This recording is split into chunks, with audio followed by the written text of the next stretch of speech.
Hello, good afternoon, and welcome to United Adventure Company presents Rise of Tiamat, the second module in the Tyranny of Dragons campaign. We completed Horde of the Dragon Queen 2 weeks ago as our players crashed Skyreach Castle into a mountain. I'll say the castle crashed into a mountain. We'll figure out how that happened here Yeah, in it just a few wasn't our minutes. fault. Well, I think or it was was our it? fault. So I'm going Or to take was credit it? for it. Or was it? So, but hey, if this is your first time joining us here on YouTube, thanks so much for hanging out with us. Make sure you go down to the bottom, give us a thumbs up for this video, and click the subscribe button, ring the bell so you get notified every time we go live or post new content to the channel. It's a lot of content out there to go like as well. You can watch the entire first season of the Rise of Horde of the Dragon Queen and Tyranny of Dragons series over on our playlist there. Make sure you check that out. And check out all the other content that we have here on United Adventure Company. If you'd like to support us, other than just giving us a like or a sub, which we greatly appreciate those, you can also head over to our Patreon page and give us some support there. That helps us pay the bills and get some coffee and keeps us awake as we game a lot here. So thanks to those Patreon supporters that we already have, to Nathan and Aaron, thank you so much. And to our latest subscribers, AMD Lamp, Zergash, Sean, Kathy, and Badwolf73. Thanks so much for all of you subscribing here most recently. And I guess without too much further ado, I'm going to jump right into the conclusion of last session. The castle crashed into the side of a mountain. Black Thurkus, however you say his name, came flying out, looking angrily at our players. Characters, and he bellowed out. It looked as though he was about to fight you, but something happened. He came and landed. You talked with him for a moment. He didn't crush you as you expected. Instead, out of the cave on the side of Skyreach Castle, slowly and deliberately outwalked an adult white dragon. He snarled, snorted, looked at Blackthirst and at you. And suddenly, the giant realized the crash wasn't caused by the intruders in the castle. No, it was actually caused by some of the cultists trying to take control of it. Fearing that his castle would be overrun and taken away from him and his bride, who controls and flies the castle, he turned on the cult of the dragon, attacking the white dragon. You joined in and helped defeat this white dragon, and the rest of the cult of the dragon that were on the ship. Now, a few did escape. Resmir and about 25, along with the vampire, did escape and fled. Excuse me, I feel a sneeze coming on. And it went away. It's allergy season here at home, folks, so pardon my sneezels. About 25 of the cultists fled with Resmir and the vampire before you could get to them. One of the folks that fled was also a wizard of Thay, a red wizard of Thay. Like thus, he paid you in kind with some of the treasure from the Horde's collection. After defeating the white dragon, he led you down the cave to where the Horde had been storing all of the treasure, mountains and mounds of gold and trinkets and jewelry and gems and weapons and armor of all sorts and types. The Horde of the Dragon Queen, huh? Yeah, it's the Horde of the Dragon Queen. Wow. Yeah, I never expected that we would find this. Wow. Having completed your mission and now knowing where the Horde is, where all the gold is, he is ever grateful and pays you each 1,500 gold pieces for helping defend his castle with him, and tells you that he will leave the realm and head back to the land of the giants, and that he really never wanted to help the cult of the dragon anyway. This was just something to occupy time, and he thought that he could probably convince all of the giants to come together, uniting the factions of all the giants to fight the dragons, and then the giants would be in control, not the dragons. But since now he is going to be a known enemy of the dragons, he must go into hiding. He's going to take his castle and fly far away. Hopefully, I just imagine the castle like leaking oil and ice as it limps along. Yeah, basically. He just I'm flies sure he it had into a good flies it floating into a castle garage insurance and it's like, policy. hey, could I use some repairs? Nice. He says he will drop you off near the edge of the mountains, but he dares not travel too far south. Or That's fair enough. Thank you, Blagicus. You've been a real pal. you're quite welcome. Thank you for helping defend my castle and save my home. And the castle lands not far outside the mountains, near Neverwinter, but far enough away to not be seen. You depart the castle and start heading away. It takes off and flies back towards the spine of the world and out of sight into the clouds. What would you all like to do from here? If we haven't already, I would like to take a long rest because I'm pretty sure we ended that session almost dead, all of us. Yeah, Garrett's thinking I could probably sleep for about a week at this point. Yes. Dinar would also like to sleep for, if not a week, at least 8 hours. Right on. We could make our way back to the hunting lodge. Yeah, I mean, if we're near Neverwinter, presumably we could go there and at least find a place to sleep where we will not have to worry about being eaten. Oh, is that where we're near? You're kind of halfway between Neverwinter and let's put you guys. I'll move you guys over to the Sword Coast map so you can see where we are. You're somewhere between Neverwinter and the spine of the world, like just out there kind of in the wilderness. So he didn't take you very close. He didn't want to go too far down. The crags are between you and there. This map is not labeled. So we floated a good way away from Harnast. And Neverwinter's right here. The hunting lodge, didn't we? Oh, yes. I see. The spine of the world is up there.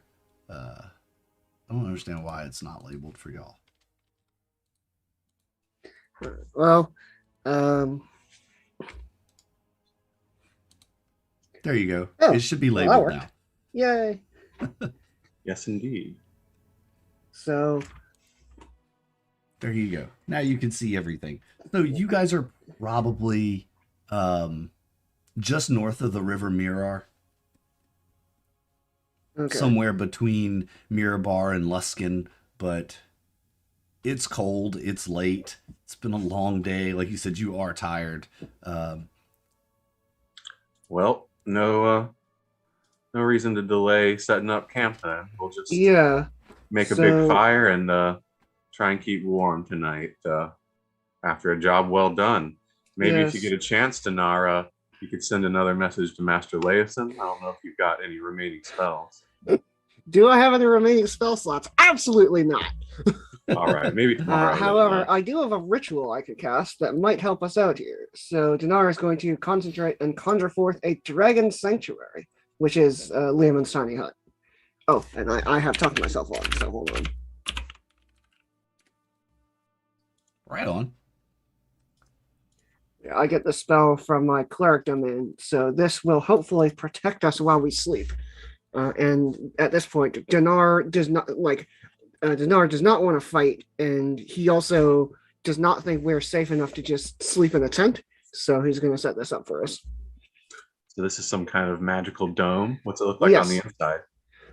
It's warm, dry, and comfy. It's a 10-foot radius thing, so it's not like palatial. But the 4 of us could sleep in there, and each be able to stretch our legs a little bit. Gara's already in there and asleep. Yes. And Nice. Dinar is very tired. So he after he set this up, this lasts for 8 hours. So Dinar, if nobody else has anything else they would like to do, is going to go in there and sleep as well. Do you want to set a watch or just chance the night? Yeah, yeah. Garo mumbles, you can wake him up for one of the later watches. Yeah, okay. Yeah, just I'll take first watch. very well. Thanks, Teo. Right on. Anybody else stand up, or pretty much everybody else just going to crash? Let Teo take first watch, and then I'm pretty sure Owen doesn't really like. Yeah, Owen doesn't need to sleep, right? Yeah. Meditate, basically, or just trance. Okay. And then, so as the night goes, it gets really cold. The wind is howling down from the top of the mountains. It is really cold and damp. And well, that's actually one of the things that the spell stops is the spell thankfully has air conditioning. Yeah, it does provide you a comfortable climate controlled space. But if anyone is outside keeping watch or keeping an eye on the world, they're going to experience this. So Great. Yeah, just it gets pretty bone chilling cold while you're outside, and you hear all sorts of animal noises off in the distance, wolves howling, all that jazz. Hang on just a second. Let me make one little adjustment here to the soundtrack. You have a Garo snoring track you can play? How about the Peaceful Quiet Night soundtrack? Yes. Here we go. Yes, I know. Instead, we get the party goers firing off fireworks at 3 a.m. soundtrack. Yeah, you guys are playing gunshots or fireworks. Let me know if that's a little too loud. I can crank that down a little I bit. can't hear it at all. Okay. I hear it now. Nice. Light. It does in get a the little background. louder. So it does get a little louder. Now I can hear it. And as the wind howls and animals hoot and holler in the distance, Teo, your first watch goes by uneventful. Nothing of note occurs for you. That's the way I like my watches to go. Garo will get up for the next watch if needed. Yeah, and then I'll get into that warm, comfy hut. Dragon Sanctuary, Yes.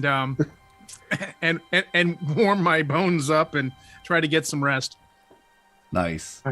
Garo will get up and go out for the second watch after a really refreshing nap. That truly one of the best naps I've ever had, Teo. Ooh.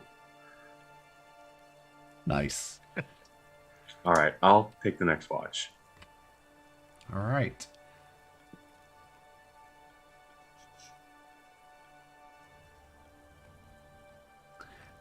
I sort of just sit outside and same thing. meditate Yeah. a little bit and do my breathing exercises to ward off the cold. Yeah. And the second watch goes by as well, quietly. Nothing really happening there either. So, how many watches did y'all set? One for each person? Or I think we need 4. that way everybody can get a full 8 and 2 hours of sleep? 2 or 3 Yeah. hours of sleep? So Or 2 to Dinar 3 is going to hours do the watch. third watch because if we're sleeping for 10 hours, he has to refresh the duration once, and I want to do that before being the last person. Okay. So Dinar will get up and head out of the cozy, comfy, and hut to keep watch and thank Garo and say go get some sleep. Thanks, Dinar. I'll do that. Right on. And Dinar, you are on watch for a few hours. About halfway, maybe 2/3 of the way through your watch. You've experienced all this, the howling wind, the cold, hearing the animals in the distance. You look up from the fire, though. You've been kind of warming yourself, trying to stay as close but as alert as you can. And you see about 10 feet from the fire, a raven has landed there in front of you. This raven is about 10 feet from you. It has an oilskin parcel tied to it. And it speaks to you in a familiar voice. It says, "Congratulations from Leosin. Please accept this and meet me. Meet me in Waterdeep as soon as possible." The bird hops a little closer, kind of poking its chest up, showing you the parcel. All right. Dinar is going to take the parcel, but he will determine that as soon as possible means after this rest has ended. And he's going to continue his watch and head back to sleep after that.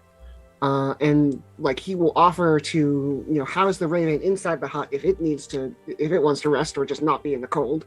But he is not going yet. Okay. Yeah, it will. It'll hop in there for a little bit, and then about the time you're done with your watch, it comes out and flies to the south, kind of towards the direction of Waterdeep. And at that point, at about the time the thing is done, I'm cast the spell again on the same area, so that the spell's duration, so that I have a second one overlaid on the first when the first one runs out.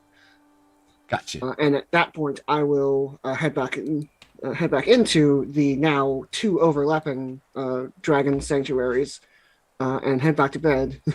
Nice. Very nice. And then, of course, I am taking the parcel into the thing with me, but I'm going to wait to open it until morning when everyone is up. Okay.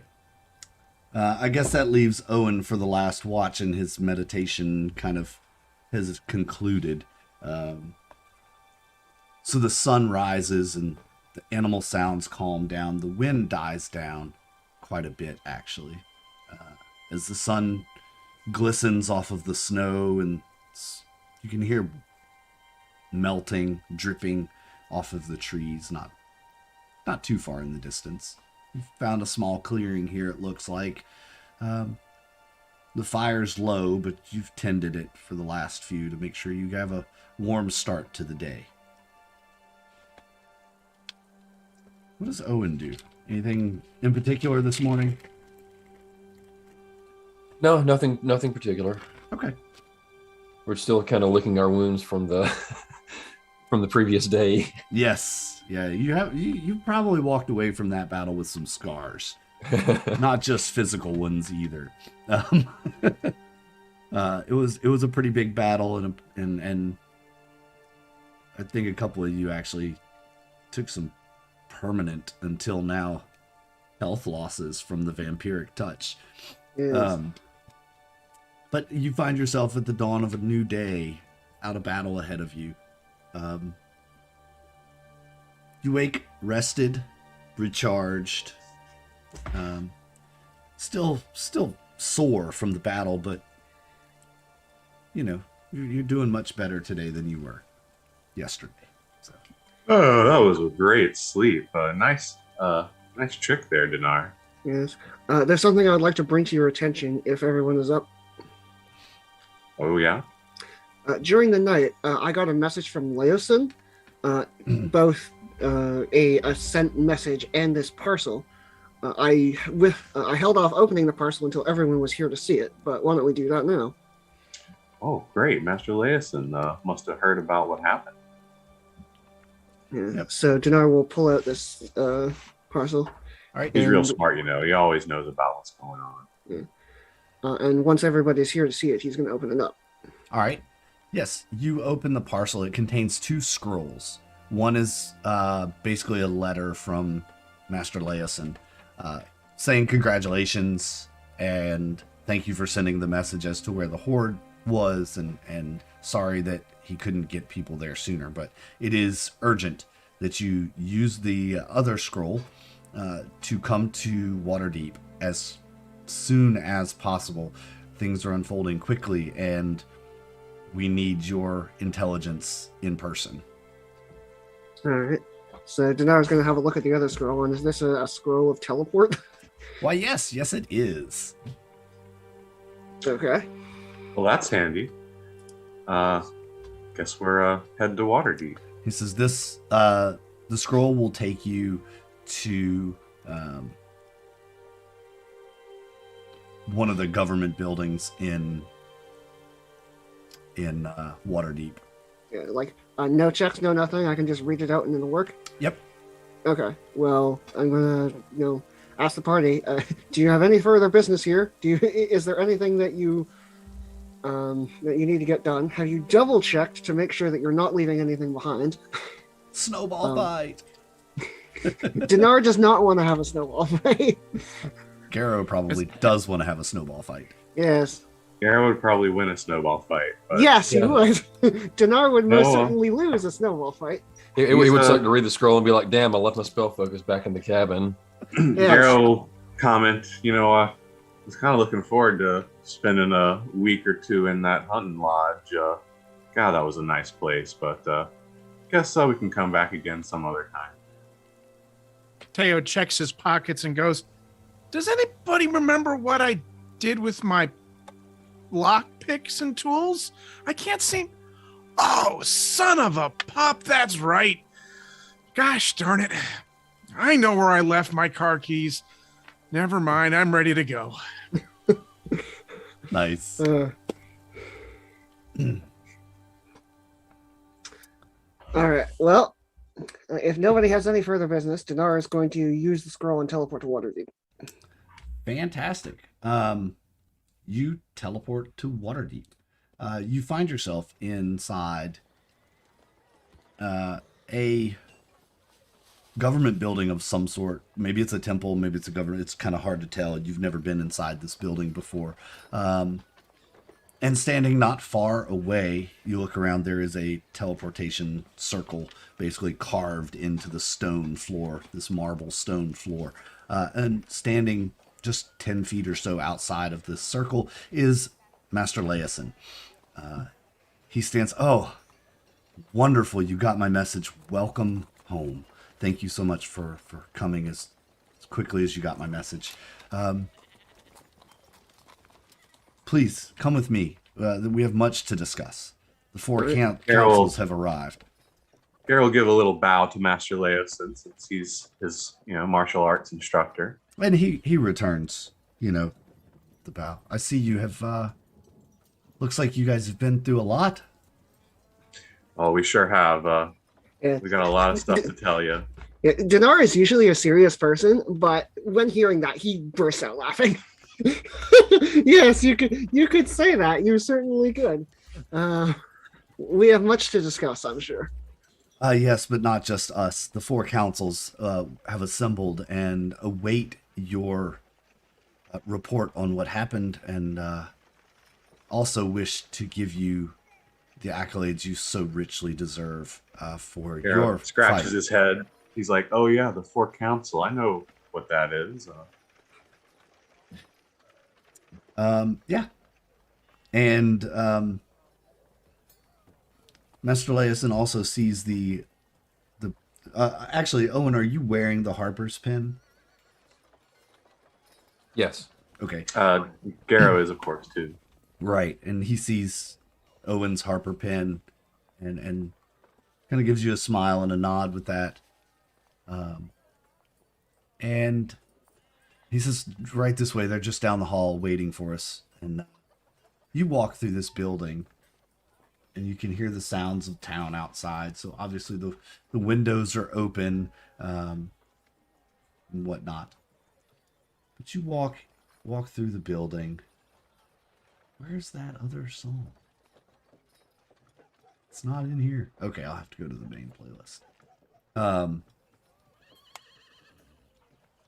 He opens a large set of wooden double doors that swing inside, and the room is filled with people talking. Some of them kind of heatedly arguing back and forth.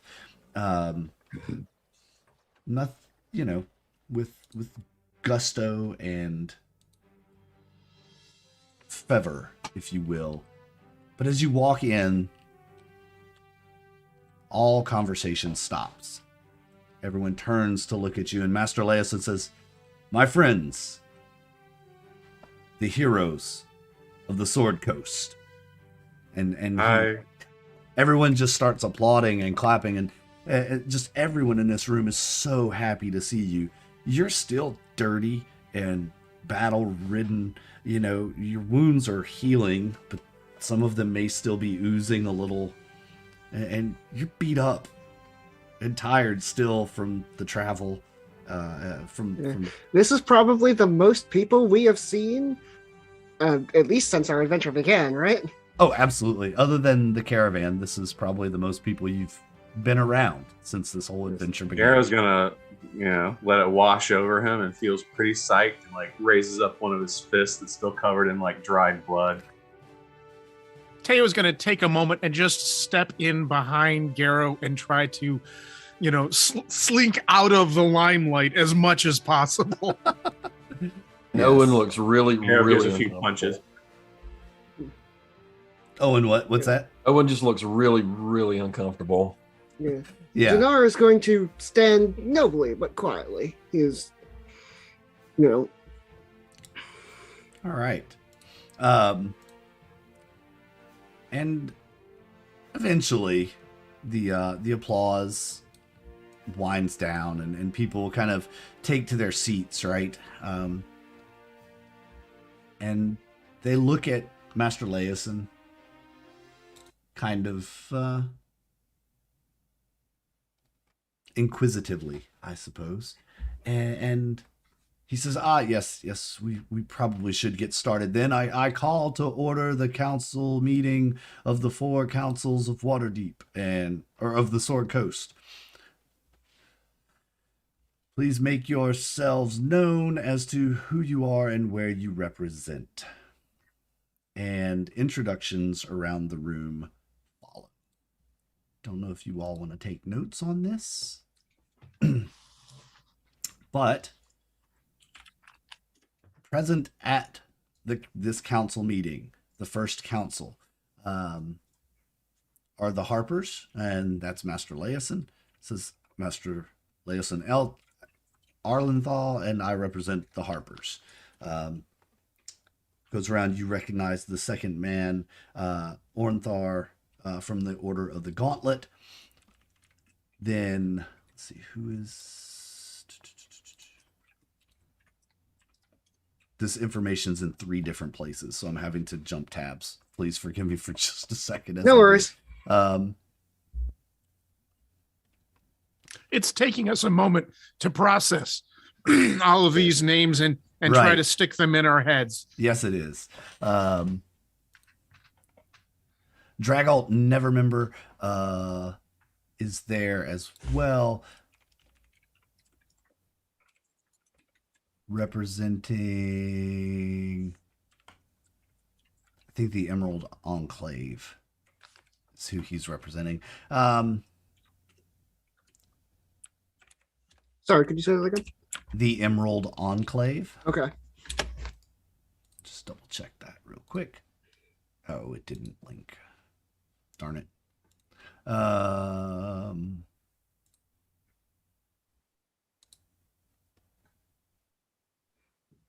He is... No, I'm sorry. He is the Open Lord of Waterdeep and the Lord Protector of Neverwinter, and leader of the Lord's Alliance. That is Lord Dragalt Neverember. The Emerald Enclave, recognized by their green and gold crest with the white stag,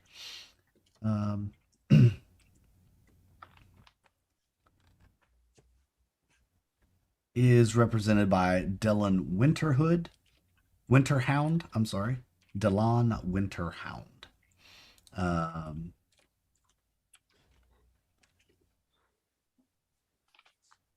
Also, there is Taryn Hornblade and Lady L'Oreal Silverhand, representing the Knights in Silver.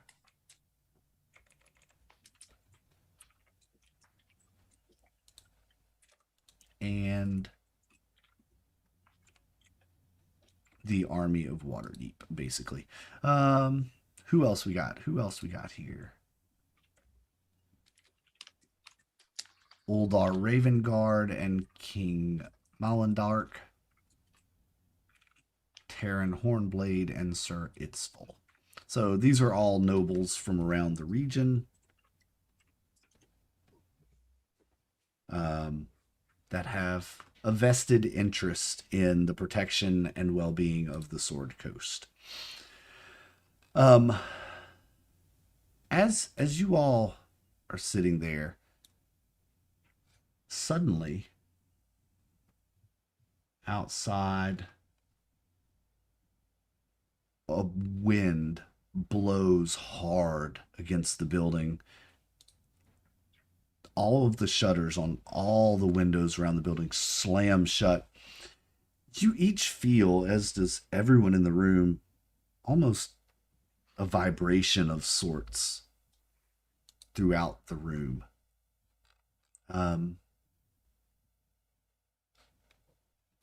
Or maybe it's the vibration of the air. You can't really tell where this vibration, it's almost as if it's a sound, but you're feeling it instead of hearing it. Does that make sense? Yes. And as this continues on for a few seconds, everyone in the room becomes very uneasy. And a few actually even look shaken. That's episode 2. Dinar, who presumably had a shield on his back, is actually going to pull it out. And he has his holy symbol on his chest, but he's obviously not going to draw weapons or anything inside this thing, but he's ready to fight if we're attacked. And yep. As that wave passes through the room, afterwards you feel like your ears pop. The pressure changes, almost as if there's a great storm rolling over. And after everything settles, it's eerily quiet outside. There's no animal noises. You could hear them before. It's silent. You didn't hear anything crash. You didn't hear anything crumbling. But now you don't hear any noise at all. And one of the nobles in the room that didn't introduce themselves, she's part of a collection of nobles from Waterdeep. They're just watching the council and participating. Says, that is a disturbance that hasn't been recorded for many years. I fear that was sensed across the entire Sword Coast. I do believe the Drakhorn has been sounded. The ancient device whose sounding alerts dragons across Faerun. The great events are unfolding. It's impossible to say, honestly, what that sound might mean, but it can't be good for us. If the dragons hear it clearly and eventually, they will answer its call. And we know who blows the Drakhorn. It is she who must be stopped. And murmurs break out throughout the room. Of course, people erupting into a mild panic. The Drakhorn, that can't be, it was lost. And you hear all of these kind of things in different pockets going around the room. Master Leeson kind of pounds on the table. Please, let us think through this with clear heads. And the murmurs die down, and he's, Lady Silverhoof, where have you learned this information? How do you know of this? And she, it's been told for generations throughout the realm, the Drakhorn. Everyone knows the story of the Drakhorn. He goes, yes, but how do you specifically know that that was the Drakhorn? And what it signifies? Like, everyone eyes her suspiciously. Any of you can make an insight. Dinar is going to attempt to do so. Sure, I'll do it. Tails on this game.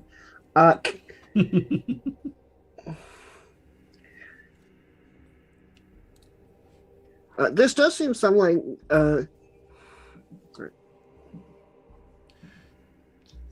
Yeah. Owen and Garrow, you not quite convinced that she's telling the truth, but maybe. I mean, you've heard stories too, and yeah, But Teo and Dinar, you definitely think she's keeping something to herself. Can I roll religion to get an understanding of my own of what the Drakhorn is? Presumably, as a Dragonborn cleric of Bahamut, I would have heard of it. You would have heard of it, and in fact, in this case, everyone's heard of the Drakhorn. Go ahead. Yeah, you can make an intelligence religion check. Yeah. I'm actually going to cast guidance because this sounds like something that asking asking Bahamut for wisdom would actually help for. So that's that's 17. 17. Yeah, you can look it up. You know pretty much everything about the Drakhorn if you want to just look it up. This is something that you would have been taught as a cleric of Bahamut, and you can recall this information and share what you would like to. The only thing you don't know is where it currently is. You do know the last known location of it, however. Teo seems to remember seeing a story or a tale unfolded about the Drakhorn in a tapestry one time. Yes. Yeah. A Depicting lot of good great Drakhorn tapestries. Indeed. Yeah. Um, The one thing that so I'm looking at the wiki page, and one of there's like a whole bunch of different ones. All right, hold on. I'll just send you what's relevant for you to know here in this moment. Okay. And then we can discuss what you need to know further. But that's what you know right now. I just sent it to you in Discord. That's what you know about it right now. And you do know that this person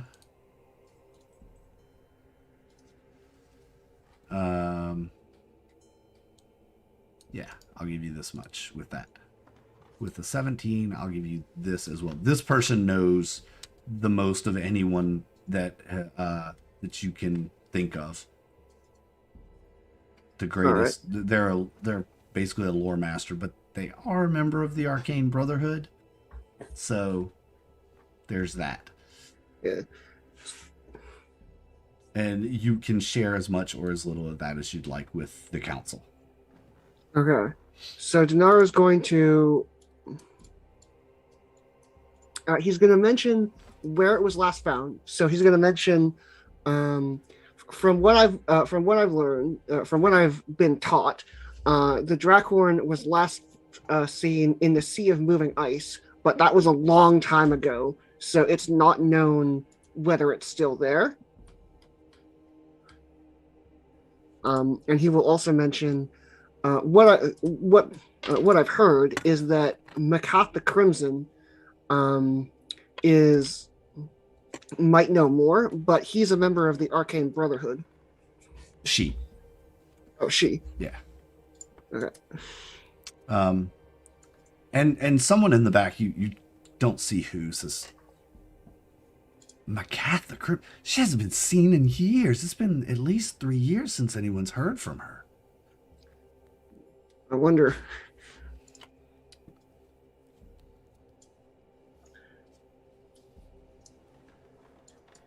Yeah.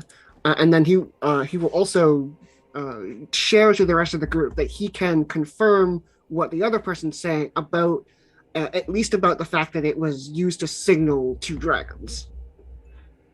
He certainly does not know that that is what it feels like, because this is, this is stuff he has been taught, but this is not firsthand experience. But so he knows at least that much, that it uses a signaling device.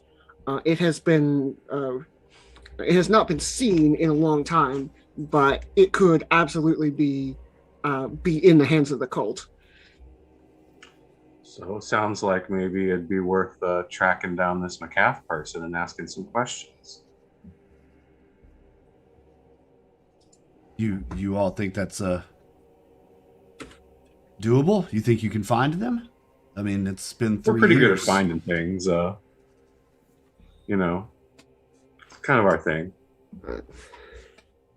Well, you did find the hoard of the Dragon Queen and tracked it and kept it out of the...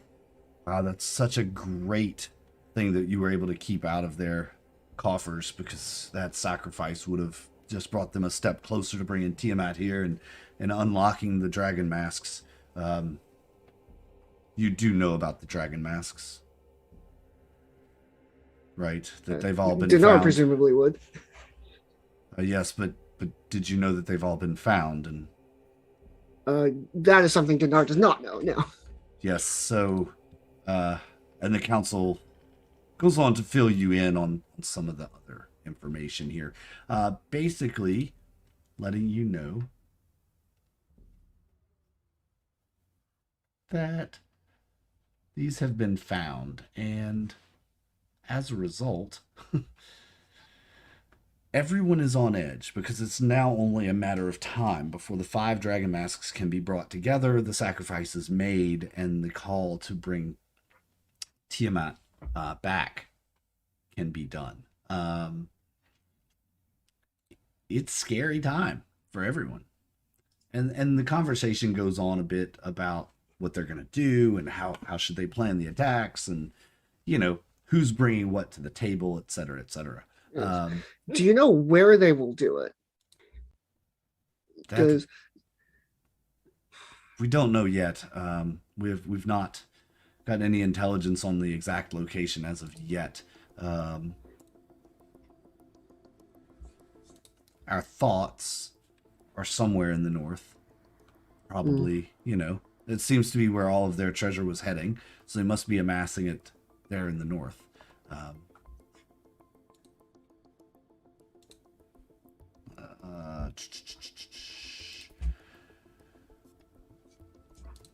Here, I'll share this with you. This is what you need to know about the Draco. Give you the handout. That should be enough for you to know about the Draco. Sorry, that's what I was trying to find. And they go on. Let's see. What else?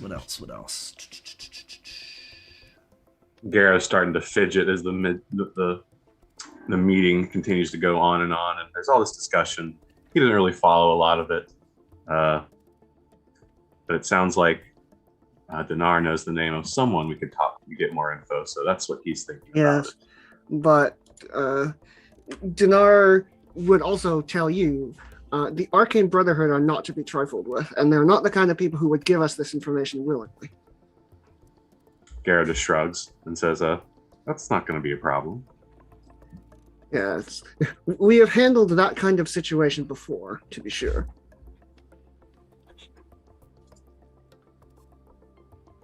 All right. As you all stand there listening to the conversations, you're kind of bored, and you talk amongst yourselves a little bit, because the conversation now has turned away from you all and what you all have done and where you've been. And then you hear someone say, yes, but the hatcheries. And you that kind of catches your attention, and they ask, kind of out loud to the party, "Did you discover any hatcheries, and what did you do with them, if you did?" We found one, I believe. It was in a cave, and Dinar will describe it. It was heavily guarded. We were able to destroy the eggs we saw, but we were somewhat under time pressure. We're not sure if we got all of them. You destroyed the eggs? And one of the individuals looks very distraught. In fact, Drought Neverember and the members of the Harpers and the Emerald Enclave don't look too happy about this. Everyone else, though, is on board and cheers, "Yes! No more dragons!" And most distraught, though, is Drought Neverember. We need all the dragons. If we tilt the balance too far, it will do no good for anyone. They are a part of the natural order of things. And then the conversation kind of boils over into that. They're looking at you, so as they talk. The hatchery, that's the place where we met, isn't it? Something like that. Yes. I have fond memories of it, somewhat. What Dinar is thinking is,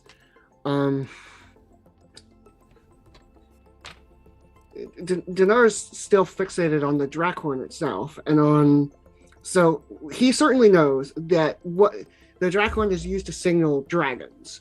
What he's curious about is, does that mean all dragons? Because metallic dragons do exist, and if they heard it too, getting in contact with one would help. But metallic dragons are by their nature reclusive and wouldn't be, probably not be barging into a meeting like this. But if we could seek one out, it might have information and know more about the Drakhorn. But this is something I would need to go look up, because I don't want to propose this and make this announcement off the top of my head. Okay, so you're not saying that to the council. I'm saying it to the party. And saying, basically saying, this is an idea I have, and this might help, but I don't feel confident enough in this to say it to a big group of nobles here. So metallic dragons are the good ones? Is that right? Dinar is going to say, yes, indeed. Well, You think that the other dragons are bad because they're not shiny? It's all just, a scales thing? Right now is not really the time I want to talk about what the dragons are, but maybe the chromatic ones are dragons? just grumpy because they're not as pretty. Yeah, that's what I think. Dinar is going to turn to Garen and say, "Of course I do. I know." Well, I know Bahamut, the Platinum Dragon, the progenitor of the metallic dragons. I serve him. I am his cleric. Oh yeah, you can just ask Bahamut. I forgot about that. I don't really talk to any gods myself.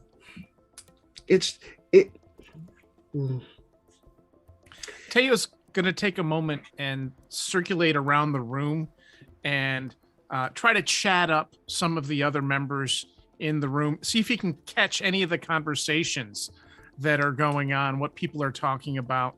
What is their particular focus? How do they read this situation? Okay. Yeah. You try to ease in on some of the conversations and listening. There are pockets around the table that are talking about unrelated to the dragons themselves, but troop numbers and deployment measures. And then there's a couple of groups that are talking about how the dragon hatcheries need to stay intact because they're part of the natural order of the universe. And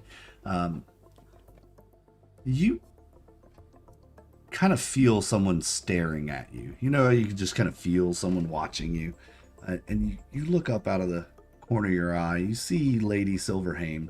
Silmerhave. Sorry.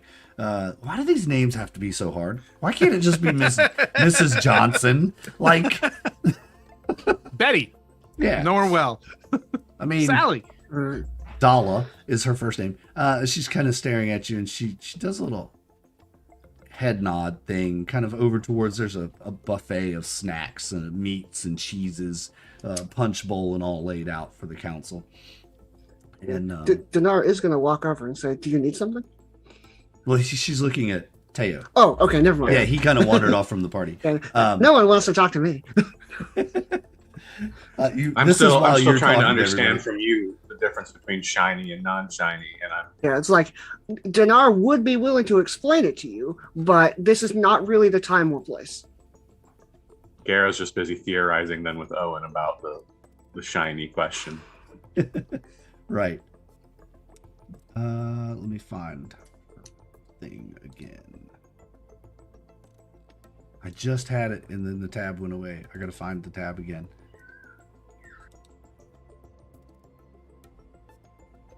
Well, in the background, as we walk over to the buffet, the spread that is laid out, I look for a large plate, and I just start loading the plate up with all of a smattering, a selection of all of the sweet things that I can find on the sideboard. Okay. So she takes a few pieces of small fruit and cheese and puts them on a small wooden plate and makes polite conversation at first.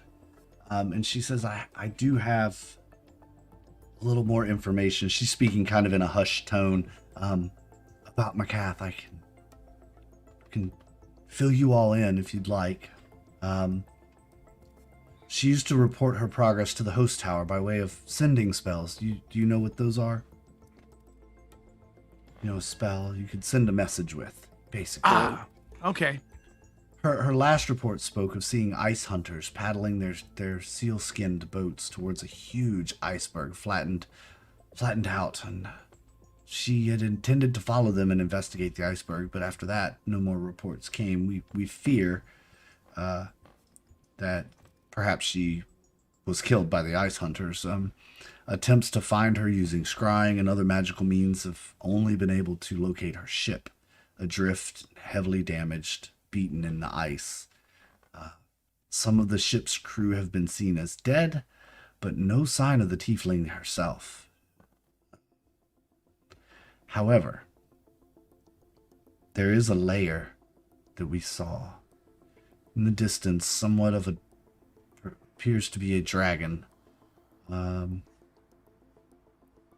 It's known as Arathator?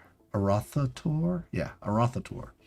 And is no doubt it's protected against scrying. So if Macath is alive and has been captured by that dragon, there's no way we would know it. So I'm sure, however, that the Arcane Brotherhood, and she kind of gives you a little wink and nod, would be most grateful to get her back. Preferably alive. She can tell you everything you need to know about the Drakhorn. Who knows what you might learn there, especially if there's a dragon. What might you learn? She says, this is all I know, but hopefully it's helpful. I can secure passage on a ship if you need. This sounds very interesting, very promising. Once this meeting has broken up and we've had a chance to settle down, shall we say, reach out to me again, or the rest of my party, and we shall pursue this some more. Agreed. I'll meet you at the Copper Goblet. Say Copper Goblet. Dinner time. Yes, Dinner time it is. It's just a few doors down there. It's a local place. And she takes her plate and puts some more fruit on it. And she says, well, thank you for and raising her voice, such an interesting tale, Mr. Tale. I'm so glad that you all made it out of that alive. And she turns back and kind of heads. A few people turn and look, but no one really takes notice to it. Nah. Teo just looks down to his fingernails and is cleaning his fingernails a little bit here, trying to, look as inconspicuous as possible. I don't know what she's talking about, but we're going with it. Exactly. All right. Meanwhile, Garrett's like, so maybe if the shiny dragons shared some of their scales with the unshiny dragons, and no one would be evil. And I take my plate of sweets back to Garrow and say, here you go, Garrow. I found something for you. Oh, wow. So he's immediately switching topics and is focused totally on the sweets. Nice. And we'll begin munching on them very happily and contentedly. Nice. All right. Having gotten all the information basically from you all that they're interested in, no one's spoken to you in quite a while. Master Leeson comes over and says, perhaps some more rest would be good for you all. It appears you've been through quite a lot. We are grateful. One thing before you go, however, and he raps on the table again. Everyone, just one last thing before our heroes depart. Just a showing of hands, please, to make formal our previous arrangement to prescribe upon these heroes. What's the name of your adventuring group now? Any ideas? We'll just say that you come up with one. Yes. We come up with a clever name. A clever name. We prescribe this writ of investigation. It shall be awarded to you. It is signed by this council and should have authority anywhere on the Sword Coast at which you travel. You shall use this with great discretion, however, and only in instances when absolutely necessary. We trust that you will carry this out. And he hands it to he'll hand it to Owen, actually, as a member of the Harpers. Harper to Harper kind of handoff. It's a piece of paper. What exactly is it? Yeah, it's just a scroll. It's signed by the council. It's got like 15 signatures across the bottom of it, and it basically reads, the Council of the Sword Coast hereby recognizes insert party name as an official investigative body for the council, and they shall have rights and access to all areas required while investigating on official business for the Council of the Sword Coast. I think you've nailed it, though. Insert party name. Yeah. You could just call yourselves the United Adventure Company. That's a great idea. That's what we are. Yeah. Let's go with that. All right. So, and there you have it. The writ of investigation has been awarded. And say, come, I'll lead you out, and he'll come out with you. We follow him on the way out. And he says, we've secured lodgings for you, just down the street, a few blocks, to the Copper Goblet. Denari is going to head there, and he is very much deep in thought, because, and he's actually going to turn to Owen and say, that couldn't have been a coincidence, could it?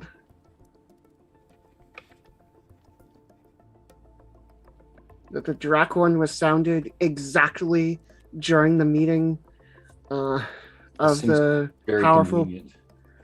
powerful entities of the Sword Coast. Well, that seems very convenient. Yeah. I have a quick question for Master Leeson before we leave him.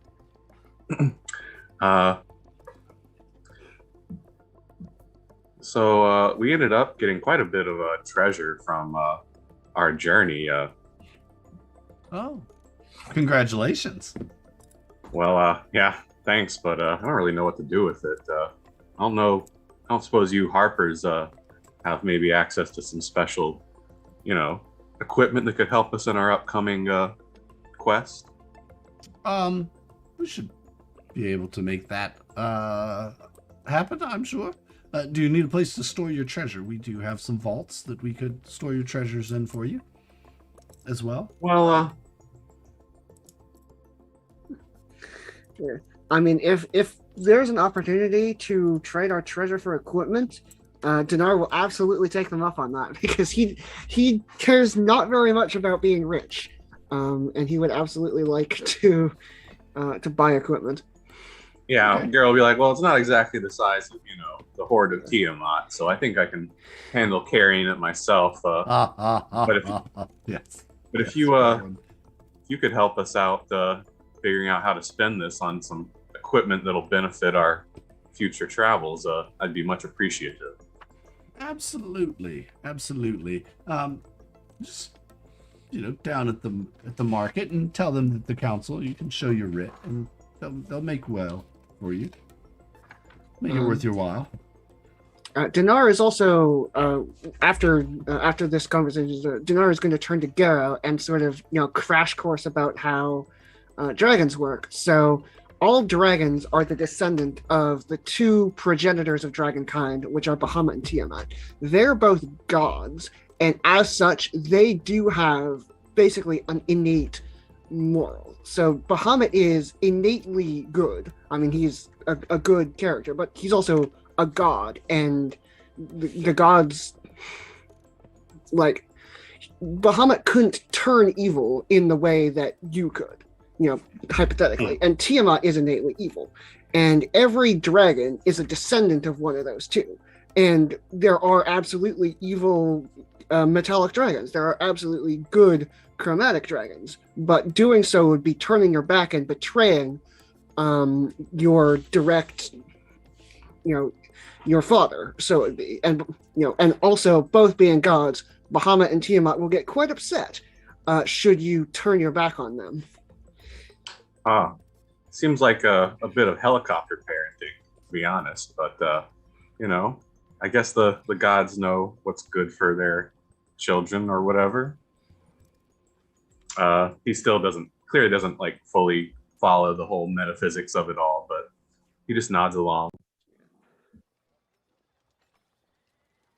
A lot of people think that bugbears are evil, but as you guys can see, I'm a real nice guy. Yes, indeed. And you find yourselves just kind of wandering through. And Master Elias says, this is the Copper Goblet. Feel free to tell them that you're here on official business of the council, and your rooms will be taken care of, room and food. Please try to limit yourself on the drink. It is not an never-ending tap of resources that the council has. and Garrow looks a little sheepish and says, "Oh, we won't do nothing crazy." Excellent. Should you need anything in the meantime, feel free to send a runner to the council, and we can help out if we can. There is the market just kind of down that way. He points down the road. Can't miss it. Several weaponsmiths and whatnot there to help you out should you need it. What about magical items? Yes, we can arrange those as well, should need be. As you know, I'm not so much one for the weapons or the armor, but I understand there are certain little magical trinkets out there that might be useful to a monk. Yes, perhaps there are. And he gives you a wink. Alrighty. Well, I must be getting along. You all have a wonderful afternoon. Thank you so much for all that you've done for us here, not just in Waterdeep, but across the Sword Coast. You surely shall never be repaid enough for the amount of work that you've done. Garrow just bows again. All right. So what before he leaves, I'm going to pull out my my puzzle box, the Rubik's cube Yes. type thing, and show it to him and ask, any idea where I could find something like this, but perhaps finer? Ah. Seeker of puzzles, eh? Yes. Indeed. There is actually a very good puzzle master here. He is typically in the market, so you should Excellent. be able to run across him there. Thank you for your help. Oh, Mr. Rubik himself. Indeed. Mr. Rubik, the puzzle master. Yes. That's what he calls himself. Yeah. Dinar is going to sort of he has been like visibly concerned this whole time, and he's going to say to Master Leosin, like, I fear that the cult of Tiamat knows specifically about this meeting. I think it's too big of a coincidence for them to sound the Drakhorn right now. So I'm sure that you already intend to see to the safety of the members of the council, but just know that the cult of Tiamat is probably watching. Stay safe out there. Yes, we have our fears that there could be someone inside that's feeding them information. We're working on that. If you happen to find anything more concrete, however, please let me know immediately. Yeah, we'll send you a Yeah, message well. if we learn anything. Excellent. Thank you. All right, I suppose we can check into the inn, but then head to the market. Okay. Yeah, that. You each have your own room. It's a very simple room, bed, wardrobe, and a window. You know, it's nothing fancy, but it's a room. Garrow grabs a quick mug of milk from the bar to finish his pastries that Teo gave him to wash them down, you know. But then he's ready to go market shopping. Yeah, Dinar is as well. All right. So you make your way through town, and sure enough, not long at all, you find yourselves wandering into an open air market. It's good to be back in the city again. Smell that air. You got pastries, sewage, all the good smells. Yes. What is it? Anything in particular you are looking for? I mean, Dinar is, if there's a place that sells magic items or could get them gotten, then Dinar is going to specifically look for that, because he has a whole bunch of gold. He is not the kind of person who would buy just, stuff that costs a whole bunch of gold. He wants to, Right. So specifically, what are you looking for? Okay. Like, do you have a shopping so, list? I do, but is this the kind of game where I could say I want to buy this item exactly? Yes, you can ask In for Waterdeep, anything. you can I mean, find you're, just about anything. yeah, you're in Waterdeep. Whether it's All right. in this market or not, that's the thing. Could I get an amulet of the devout dedicated to Bahamut? Probably somewhere in, maybe not in the market, but you would actually have one think made. you would need to probably go to the temple. You know that there is a temple of Bahamut here in Waterdeep. You would All right. probably find yourself, rather than buying one, you could probably go to the temple and request one. Okay. And Dinar is going to go do that. So, And he will also, presumably the Temple of Bahamut might have information about the Drakhorn. So he's going to ask about that too. okay, are you going to go there instead of the market? I'm going to go there first, and I might head back to the market.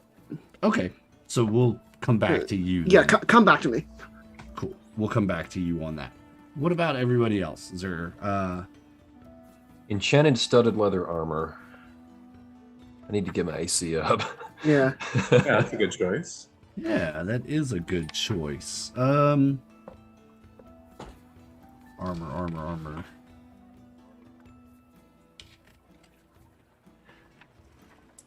Yeah, you find an armorer there for sure, and he is working on some stuff in the back, but yeah, he comes out and and you, sir, Fine today. What might I interest you in? So I need some armor sort of like I'm wearing now, except it needs to be better, like a magical enchantment on it, something to strengthen it a little more, but still be light. Understood. Yes, absolutely. Why, I have some very fine leather armor here. And my cousin Henry, he is a bit of an enchanter himself. He can place an enchantment on it for an additional fee, of course. My armor such as that is typically about 50 gold pieces, and then a few days worth of work, and my cousin, well, depending on how strong of an enchantment you'd like, can definitely place an enchantment on it for you. Could be as little as a day to 2 or 3 days, depending on how strong of an enchantment you'd like. How strong can you give me? Well, he's fairly new at this, but he can usually. Reports have come back that armor lasts about twice as long as typical in battle. So, fairly decent enchantment, I believe. Okay, I would place that order then. Fantastic. Well, let me check with him on the price for that and make sure that the additional charges for magical enchantments and whatnot, that sort of thing. Let's see.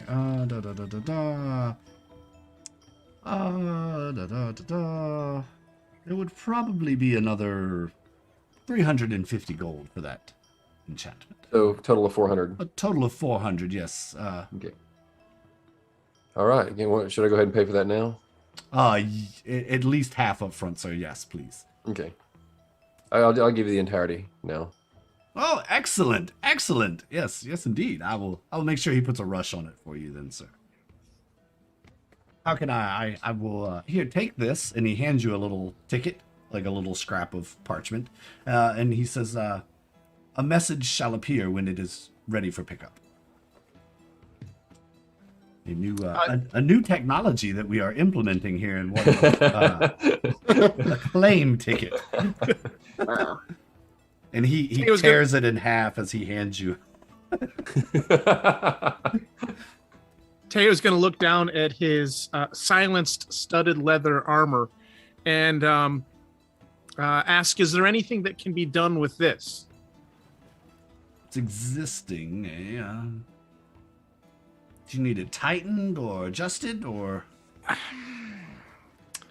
Let's just say there have been several battles where arrows and such have managed to get past. Ah. Do you mind if I take a look at it? Absolutely. And he'll kind of come around from the table and lift the flaps and kind of look at your armor and go, so, well, you know what could really help you out here, sir, is this. And he goes back behind, he pulls out a finely woven chain shirt that is fairly lightweight, actually. He says, if you were to wear this beneath your armor, I believe it would really help you out. It seems that you don't have any under protection. We call this the under armor. You wear this beneath your other armor, and it helps protect from secondary injury. Interesting. What a fantastic. And I pick up the material, and I start looking at it and looking at the weave and construction. I start checking the seams and the collar and such. I look at this and go, this is very nice. Well, yes, it's elven. It's of elven make. They only make the finest chainmail. Just out of character curiosity, can a thief wear chainmail? You can, but it gets noisy, and you could take penalties to stealth checks.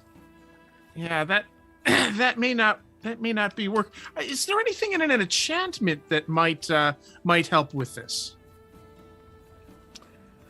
Yes. With the chain shirt or with your existing armor? With my existing. Oh, I was gonna say we could make the chain shirt the same as your existing. So it's all kind of a one piece. I can tell that's it has the padding beneath that kind of keeps that quieted down from rattling when you move. And I understand sometimes you need to be stealthy. I prefer not to make a racket. Yes. We could put a quieting enchantment upon this chain shirt for you if you'd like.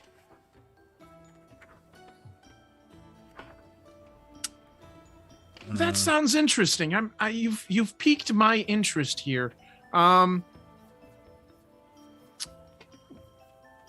are we talking about? How much are we talking about here? For that shirt and the enchantment, I would have to have at least 600 gold. The enchantment is a bit higher, and the quality of the shirt, sir, it is elven chain. I'm looking at the shirt, and I go, hey, but it does look like there is a missing link here, and I hold it up to myself and go, it's a little too broad in the shoulders, and it looks like it'd be tight in the waist, and I'm gonna try to persuade him to let it go for 500. All right, go ahead and make that persuasion. Oh, let's see. All right. Well, sir, we can do any tailoring that you need. Of course, we will custom fit it to you. And 500, 550. Yeah. What's 50 gold between people who are doing business, right? Right. He says, trying to convince himself, and he says, I tell you what, sir, that's a fair offer. I still make a little bit on that, so I'll let it go. Excellent. So I will procure that shirt, that piece of chainmail, for the agreed upon price. All right. Fantastic. Is there a jeweler in town by any chance? He just points across the market, and you see there's a guy over there who's got a little, jeweler's loop and lots of gems and glass cases and stuff. So, yeah. So, yes, just that gentleman there can help you with that. Excellent. So I have a bunch of random loot on me that I need to try to get rid of. I have become the pack rat, the hoarder of the group. So there's two things that I'm looking to do. One is to get rid of a bunch of crap, and two, see if I can get my hands on some kind of bag that will store significantly more crap than what my pockets currently allow. I see. I think I know where you're going with that. So, all right, let's just jump. Let's see if Garrow needs anything before we wander off to another. Sure. Is there a magical tattoo parlor in town? If anyone has looked at the Tasha's Cauldron magic tattoos. Yeah, there's a tattoo shop here. You don't know, it doesn't say like magical tattoos outside, but there's a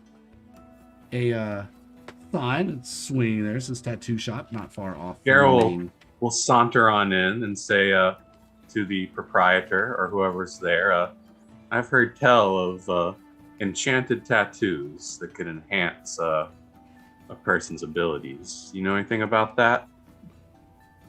He looks around. Nobody else is in there. He goes, what you speak of, sir, is... well, it's not typically sold in the open market and frowned upon by some. Who's asking? Just a curious friend with a big old bag of gold. How big's your... in a big Garrow sack. will just take out his sack of gold. It has 1,600 and something gold in it. You're not top, are you? And for what it's worth, I do have a particular tattoo in mind from Tasha's Cauldron. Yeah, he sees the large bag of pouch of gold come out. You kind of weighing it in your, kind of bouncing it in your hand, like weighing it. And he says, yes, of course. Anything in particular you are looking for, sir? We may be able to help you. All right, cool. So we start discussing tattoos and tattoo designs. The one that I'm looking at is the one called the Eldritch Claw tattoo. Ooh, yes. Which is an uncommon rarity. And it would give me a bonus to my attack and damage rolls with unarmed strikes, and gives me a cool little ranged attack ability too. Yes. I just had to grab Tasha's real quick to kind of Sure. that up. Magical tattoos. Here we go. You said this is uncommon. Yes. Where he asked you, where would you like to put this then? Gary will get the tattoo on the back of his big old paw, his right paw, his favorite punching paw. Okay. This is all right. We can make this happen. Yes. Come on back. Let's. You want it like this, and he draws it all out for you. Like. All right. Yeah, Gara picks a very cool design. He's really into this idea of getting these tattoos, and goblins always love tattoos in his culture. So yes, yeah, he's excited. He gives some suggestions for the design to make it a little bit more goblin style. Yeah, sure. But ultimately, yep, he's satisfied with the design and is ready for the needle. All right, he says. This may hurt a bit. It's a heavy duty one. Sit down, and he straps your arm down and into the arm of the chair with these big leather straps. And basically, it's going to come from about your lower forearm wrapping around down onto your hand. Does that sound cool? Gara just remains calm. He doesn't seem worried, but he's doing his breathing techniques. Yeah, you kind of go into your monk trance, and he just before you kind of trance out, you hear him saying what sounds similar to things that you've heard Owen or Dinar say, and even Teo. That sounds like he's casting a spell of some sort. Incantation. Yes, some incantation. He lights some incense. Perhaps this is what Dinar would call a ritual of some sort. And he gets to work on you. He says this might take a while, but we'll get you done. And it actually only ends up costing you about 800 gold for this. Okay. So about that's half, in my price range. Yeah, that's about half your gold. Gara will gladly pay it. And about how long does it take? I'm out of curiosity. It's going to take him a couple of hours to do this. Okay. So that's you'll fine. still I'll have catch up some with daylight Marty later. Yeah. All right. Let's go to Dinar now, who's wandered off to the Temple of Bahamut here in Waterdeep. You had to ask for directions from a few people to get there, but eventually you did find it. All right. So Dinar is going to, if the door's closed, he's going to knock. Otherwise, he's going to walk in. Oh no, you would. The door's open. It's daytime, and you Okay. see the scribes are out there, and a couple of them. They look, and they whisper at each other and kind of point at you as you're walking closer. One of them runs inside the temple. Dinar is going to sort of like look around for a little bit, and then, but he's not going to specifically pay them any attention. But he's going to continue to walk in and see if he can find like the head priest or whatnot. Yeah. And you see coming back down the hall excitedly is this scribe, and he's kind of tugging on an older human priest. You see the color of his vestments indicates that he is a high level priest in the church. Well, Dinar is going to bow and say, "Good day to you." And good day. Please forgive the excited ones. They are enthralled to have you here. What can we do for you, Dinar? Well, first off, I simply want to spend a little bit of time giving thanks, giving respect. I've been in the company of the cult of Tiamat, pursuing them, hunting them down for a long time, and I want to just be at peace for a little bit. And then there's also something I would like to discuss with you. Which would you like to do first? Peace and reflection, or would you like to have your conversation? Let's have the conversation now. So, I assume I don't need to tell you that the Drackhorn sound. I certainly, when I studied at a temple not dissimilar to this one, I learned about it, but now that it has become specifically and immediately relevant, I would like to know what information you have about it. Ah, yes, the Drackhorn. And he says, come walk with me. And he begins to walk as he... And kind of... He starts with basically the information that you already know, the stuff you've learned. And then Dinar was quite tense this whole time, and he's slowly starting to calm down, walking with this head priest.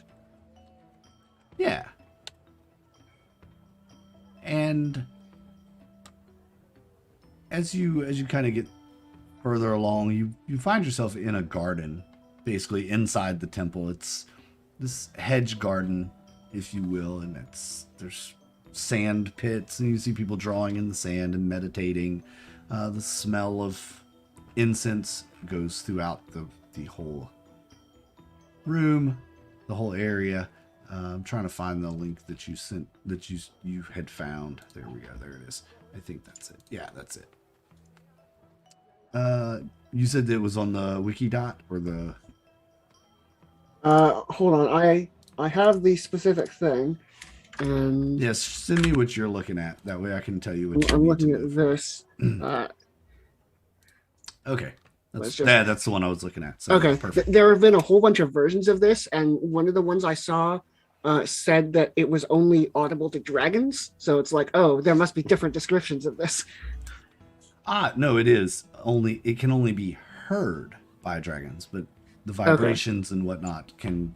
And you kind of asked that question, and yeah, he describes it to you, and yes, it can.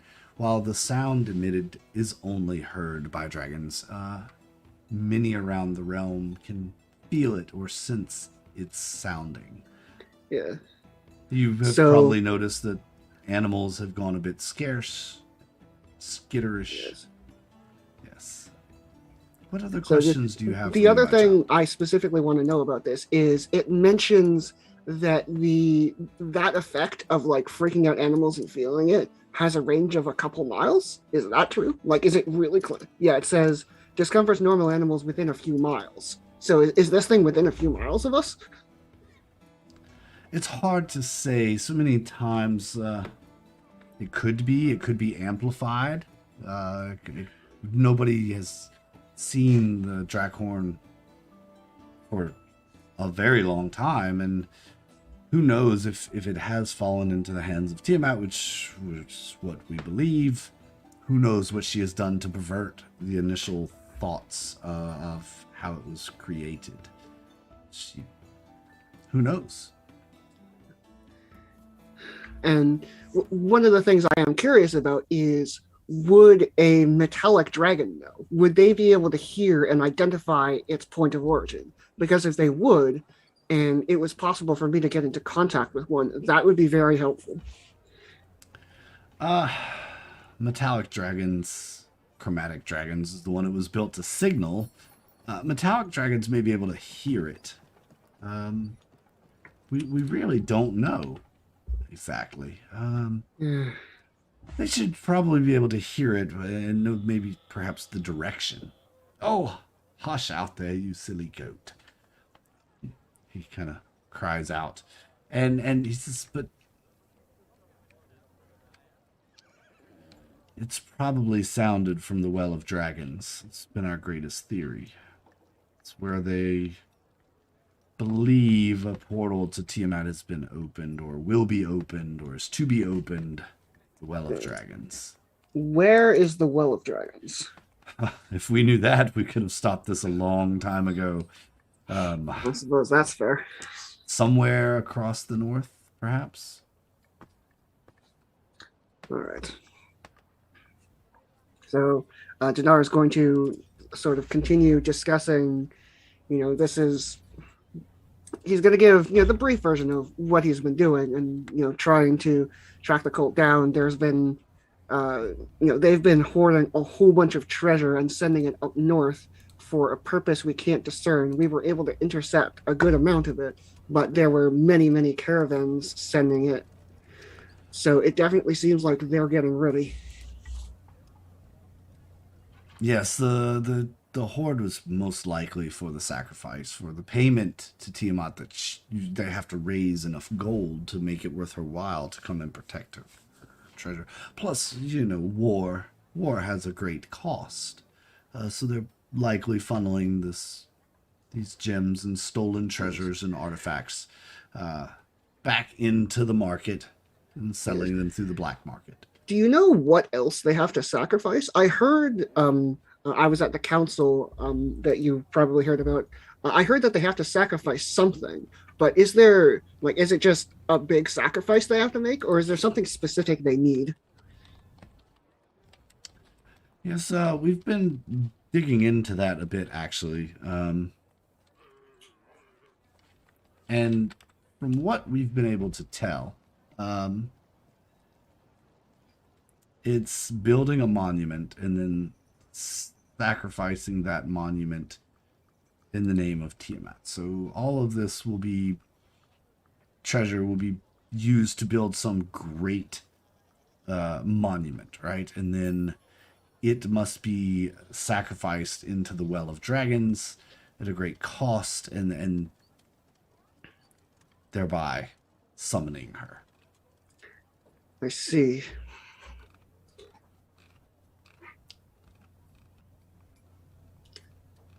Well, he's going to, thank this person for their time, and he's going to say, I'm going to spend a few hours sort of on my own. And he's going to sort of walk, thank this person, say, thanks for your time. And he's going to, walk on his own for a little bit and sort of, take in this place and give thanks and give respect to Bahamut. And basically, thank you so much for another day and for continuing to aid me in my opposition of the cult. Yeah, and as the priest walks away, he'll say, enjoy your time here, stay as long as you'd like, and let me know if there's anything I can do to assist. Yes. And so he's going to do that for a few hours, and once he's done, he's going to talk to them again, thank them for letting him use this place. And he's also going to say, do you think I could make an offering to the temple and requisition an amulet of the devout? Oh dear.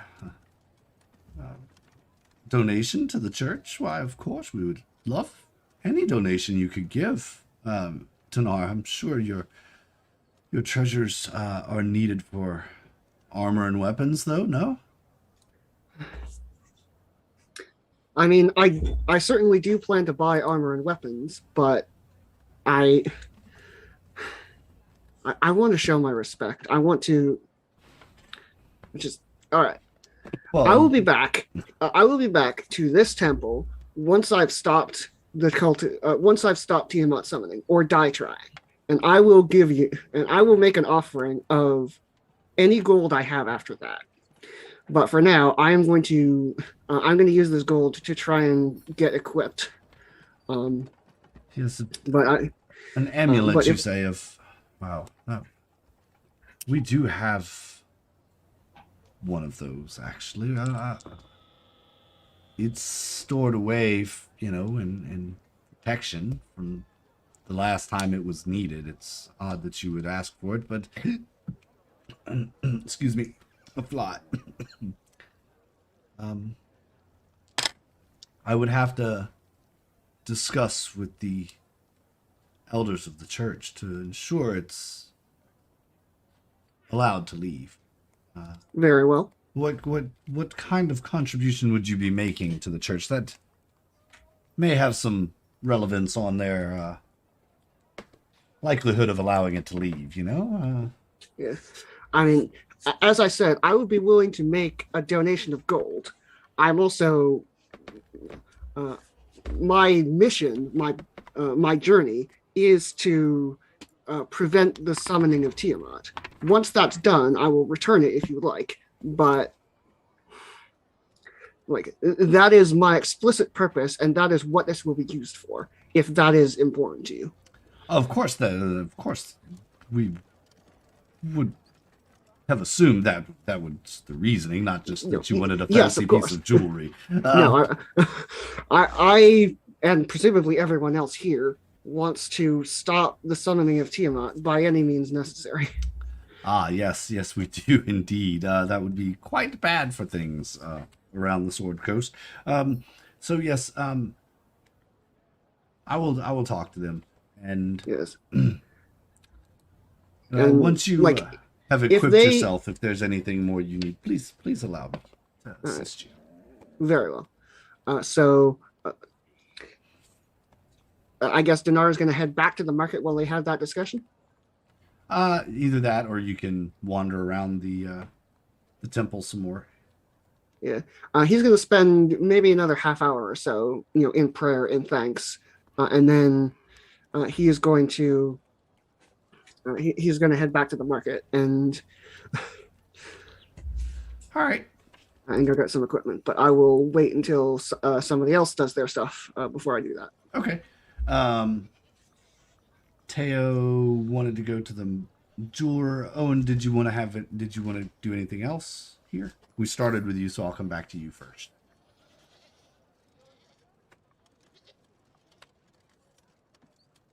Owen. I've got nothing I need to do now except for I was just shopping for armor. Okay. Yeah. Cool. You can wander around the market and find some other interesting things here if you'd like, but physical items. I don't really have much else. So yeah, there's plenty of sights to take in. That's all. All right. In that case, we will head over to Teo, who's made his way over to the jeweler's bench, and is admiring this glass case of fine gems and jewels of varying shapes, sizes, and colors. Welcome. Can I help you? Well, I certainly hope so. I have a couple of pieces that I'm looking to try to sell. They're family heirlooms, and quite frankly, they bring back memories of death that I don't want any more of. Oh, yes, I understand. I've heard this plight many times. Please, allow me. I will look. So I pull out a string of pearls, a gold and sapphire ring, and then I have a collection of 22 gems from the Swamp Castle. Oh, yes, you do. Let's see. Did I give you a GP value on those when you got them? Unfortunately not. Fortunately for me, I did not. I can now determine what that gold point value is. Indeed. All right. That would have been... Oh, wow. It should be...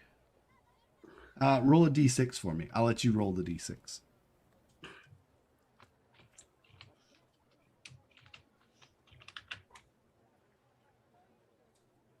5. 5? All right. And then 21.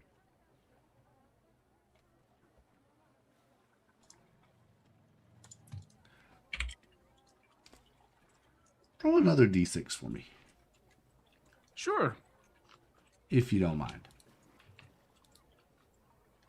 I actually didn't have any of this figured out before, so. That was a 1. Okay. So wrong number.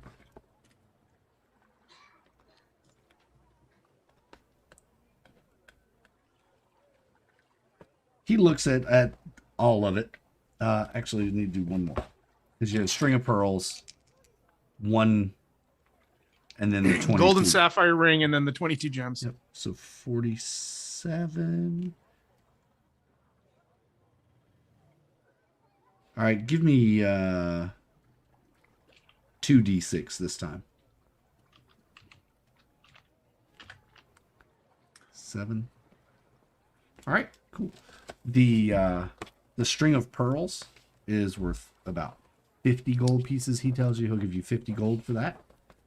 The gold and sapphire ring he's very interested in, and he'll give you 70 gold pieces for that. And as you kind of dump these gems out on the counter out of your pouch, and there's all of them just going to go scattering, he quickly scoops them all up and sets them carefully one by one. And behind this wooden shield, if you will, it's not like a armor shield, but like just something to prevent people from seeing them. Sir, do you know what you have? These are very rare. Very rare. I haven't seen these in quite some time. Where did you find them? My accent is gone for him, by the way. Lost it. Completely lost. I had a good one going, too. What are we looking at here? Value or style? Yes. Well, in that order, then, a value. I'll make the number in Electrum 350. These are some of the rarest gems in all of the Sword Coast. How did you find such a supply of them?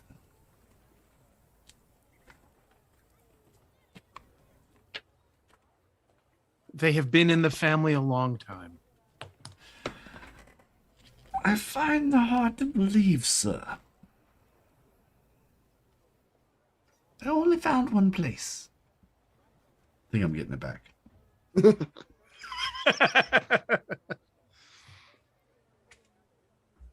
I only found in swamplands. You don't look like swamp dweller to me. No, alas, I am not. But as I said, the family has been to the swamps. Oh, you see, adopted you are, yes. Okay. I unfortunately don't keep that kind of cash around. But I suggest you keep these hidden.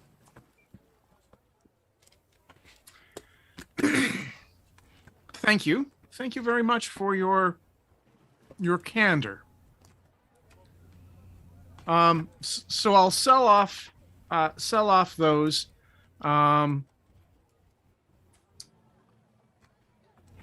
Sorry, I'll sell off the string of pearls and the gold and sapphire ring. Mm-hmm. And then the 22 gems worth 350 electrum, I will scoop back up and stuff in the bag that I was carrying them in, and secure it on my body, and thank him for his time. Very well, sir. You have a wonderful day.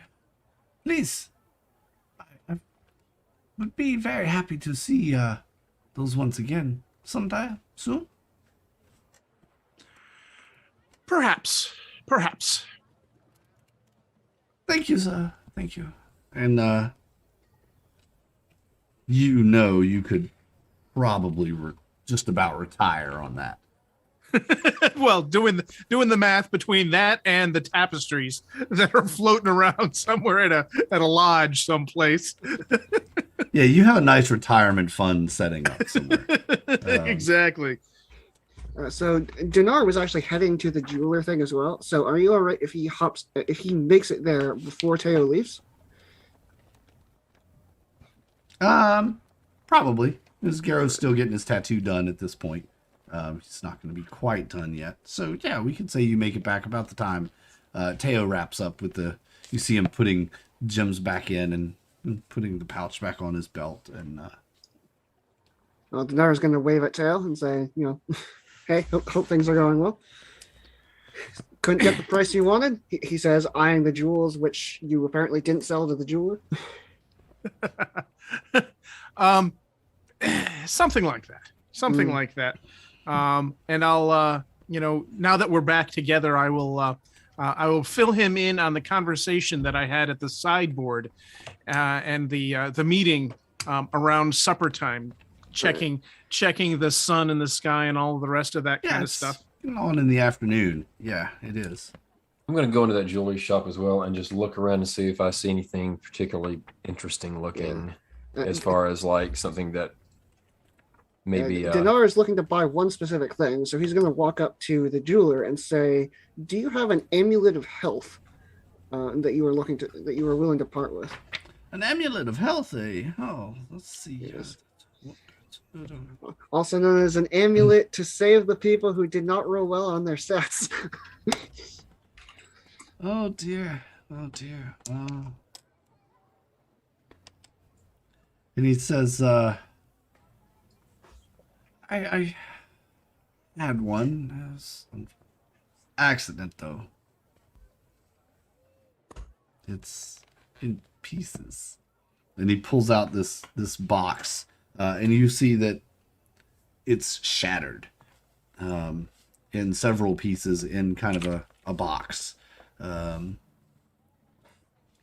He says, I don't know how to repair this. Don't know, could you... All right. Dinar is going to... so here's what Dinar is going to do. Because Dinar is going to say to this person, I'll be right back, because I think I could get that repaired for you. So Dinar is going to head... Is there a shop that sells scrolls? Probably. All right. Dinar is going to head to the shop that sells scrolls, and he's going to buy a scroll of mending. Mending is a cantrip on the cleric spell list, but Dinar doesn't have it prepared. But that means he can cast it from a scroll. Don't we already know that Teo has that spell? Or am I wrong about that? You're incorrect.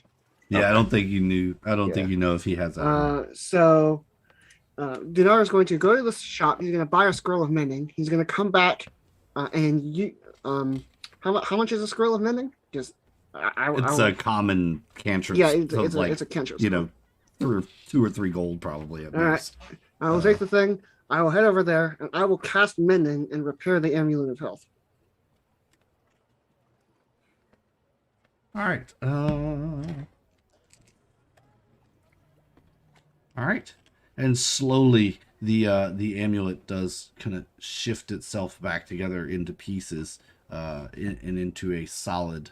Into a smaller number of pieces. Yes, into a solid amulet showing the hands holding the sun. Its gold is mended back together. You can still see some crack lines where it maybe looks distressed, but it's all back together. That's for sure. And he is amazed and, my dear sir, you've done it. You've done it indeed. So, you wish to buy this? Yes, I do. I don't know if you can afford such a thing, sir. Well, these are quite rare. not the most common of items.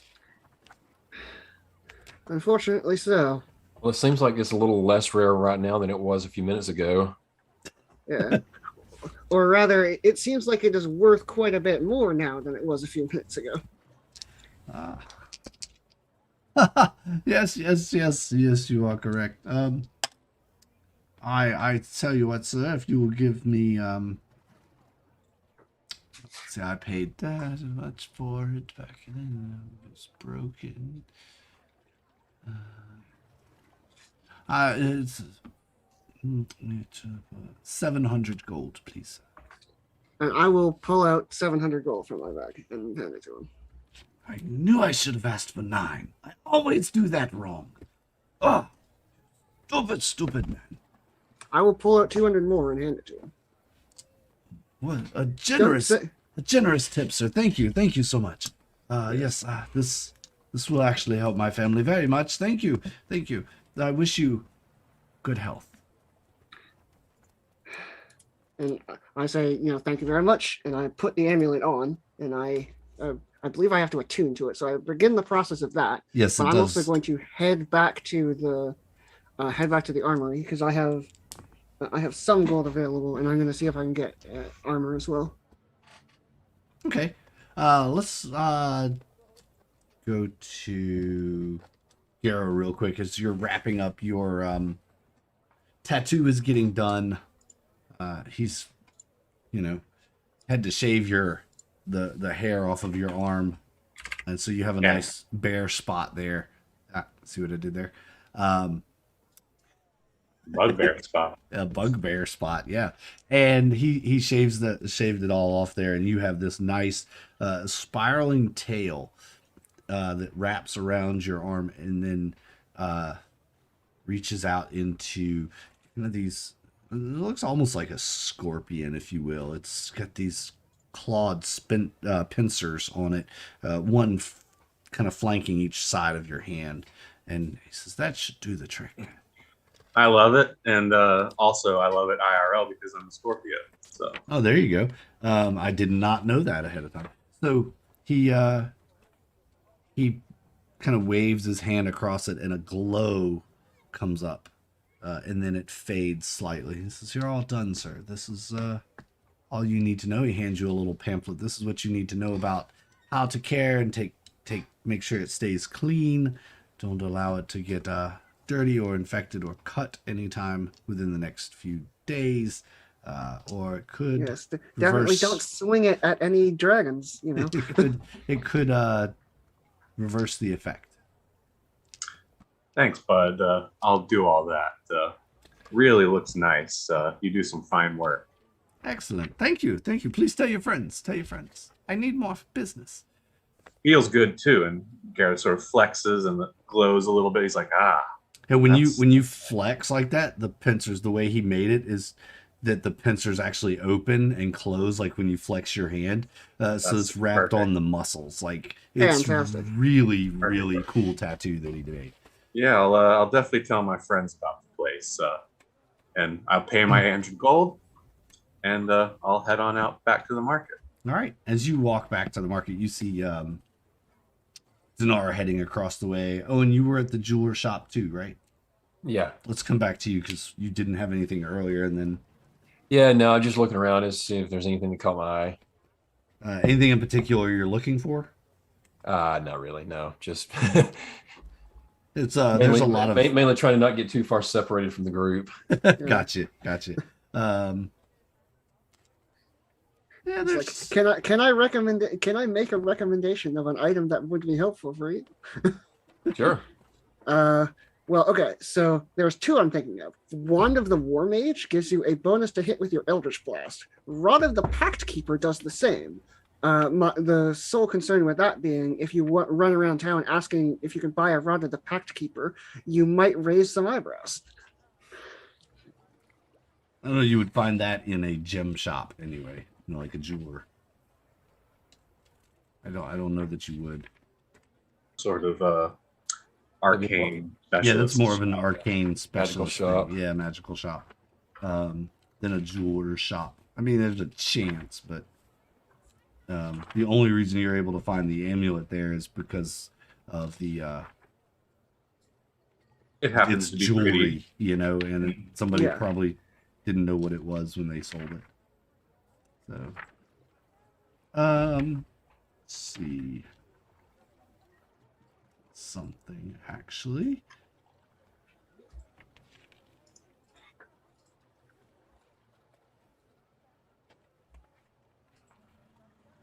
While I'm looking for this, I was actually looking for a particular thing. If we're That still would at be the hilarious. if we're still at the jewelry shop, I just remembered I have 6 gems from the cave with the dragon egg, without any value. Oh yeah, those have actually a written value, so I don't have to. Those were from the hatchery, right? Yeah. You're just keeping up.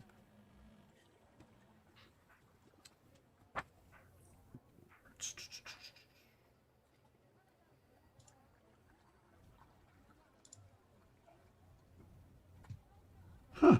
I thought they did have a value, but they don't actually. No, wait, I was in the wrong one. Sorry. Dragon Hatchery. Glad I have this book.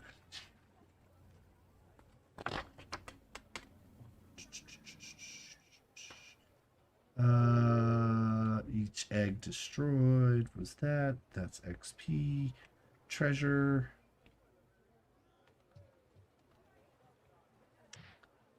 Those, if you put those out on the table, he would give you 120 gold for all 6 of them. Like, so they're only about 20 gold each. They're small, common gems. You know. I'll sell those off. Okay. Yeah, he's not gonna have anything really that's. You don't have anything in particular that you're looking for here. Although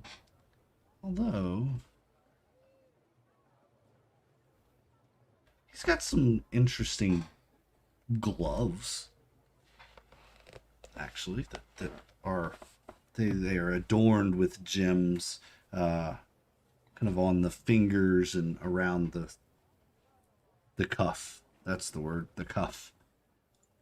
Very Michael Jackson-esque. You would look Kind very of. stylish with that, Owen. You hear Garrow's voice in your head. There's also a pair of goggles hanging on the wall. They're also have these small little diamonds or sparkly things all the way around the eye holes of the goggles.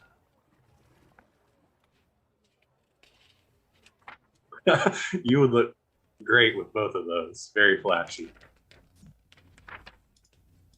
But if you're not interested in those, well, What is the story with the goggles? I'll chime up. oh, the goggles. The goggles. There was. I almost had it back. Damn it. I almost had it. Oh, the goggles. Yes, the goggles. They do nothing. the goggles are from old opera house. They tell story and song you watch play on stage. These help see at dark. I see. Very interesting. I have not seen a pair like that before, at least so adorned. All light is magnified. It makes brighter. You see at night. I understand. You like? You like to buy? I'm not interested. Thank you. Oh, such good goggles. Well, I'm sure if they're that good, you will find someone for them in no time.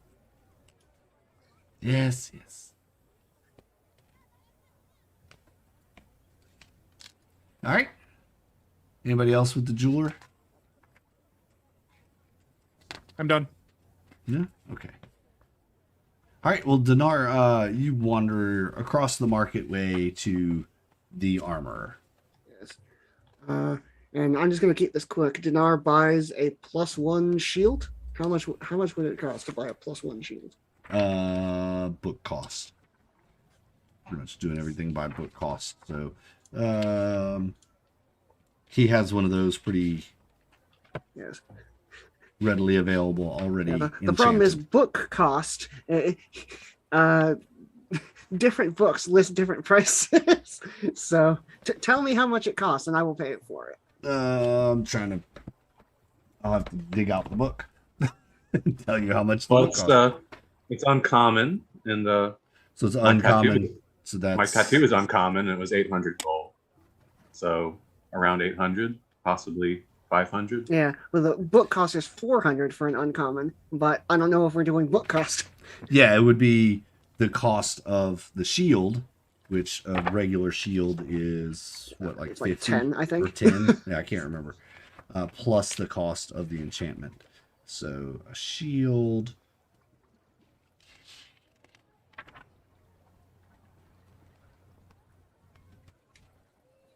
Or, I mean, I have a shield. I could get my shield enchanted.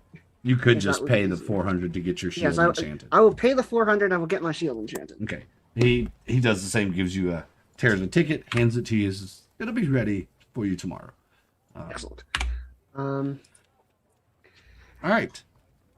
The afternoon has gotten along pretty far in the market. You've spent a fair amount of time back and forth here. Anything else in the market? No, Dinar's going to head back to the temple now.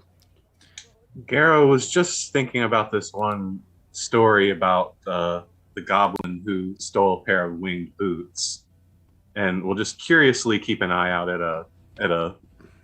for a pair of winged boots. Winged boots. Let's see. Another uncommon magical item, but they'll focus on, I guess, places that sell interesting and utilitarian footwear. Yeah, there's a cobbler here. And oddly enough, in the city where you can find anything, you do see a pair of boots there that have what appear to be wings on them. I could beat the goblin with the winged boots from the story, Garrow thinks, and he excitedly will ask the price on the winged boots. Oh, yes. Hello, my friend, my hairy friend. Hello. You're quite large. These boots, yes, one of my finest creations. And he hops down. Go ahead. It's sometimes hard to find things in my size, but my current boots have been through quite a lot of traveling, so I'm ready to upgrade. He looks at your boots and goes, oh, yes. Those are almost wore out. Yes, you need new boots. Yes. These boots will fit you perfectly. They look kind of small for your feet, actually. He says, they'll fit you perfectly. I'm not sure. Can I try them on? Absolutely. And he pulls out a stool and sets it down. All right. Am I able to wear them? Yeah, they actually slide right on your feet. They shift size to fit your feet perfectly. Garrow's just like, take my money. How much? Those boots are not very common items, so give 500. That sounds great to me. And Garrow will take the 500 out of his gold bag and pay it gratefully. All right. Feels good to have a little bit less gold in the old pocketbook. You're a little lighter. Yes. Thank you, Mr. Cobbler. Master Cobbler. My pleasure, Mr. Hairy Man. Yes. And that's all that I wanted to buy. So I doubt I'm going to find anything of this nature in the marketplace, but it seems like we're probably going to be in town for a day or two.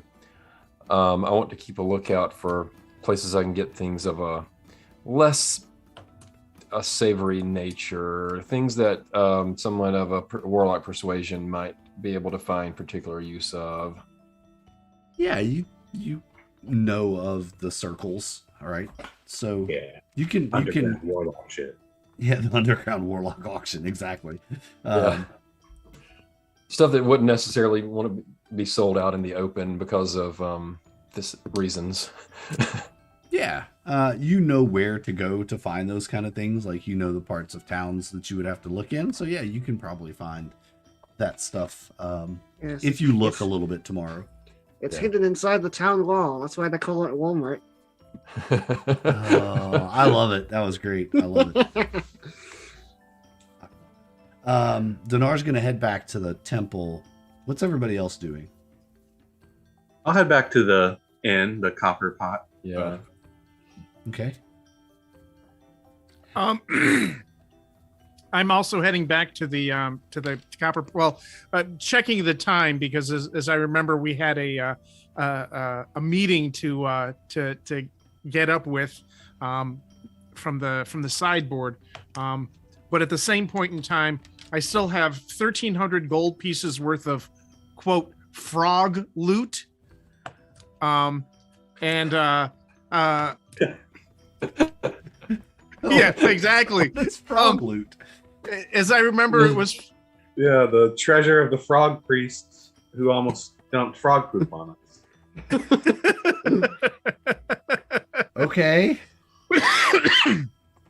That was at the. Was that at the castle or was that? Yeah, the castle. That It was had the to have been castle, at the flooded castle. It's where That's the when we flood went people are at. underground Castle right Niatar. before we teleported to the lodge. Okay. If that's any help, I my hunch is I don't need to be schlepping around 1,300 gold pieces worth of frog loot into battle. Oh. Let's see. That would have been in the. I remember where you got that. Good, because I don't. It was from. You just noted it as frog loot on your sheet. Well, I had the important part, 1,300 gold pieces was the value. So that part, but then I knew I needed something else beside that. So frog loot.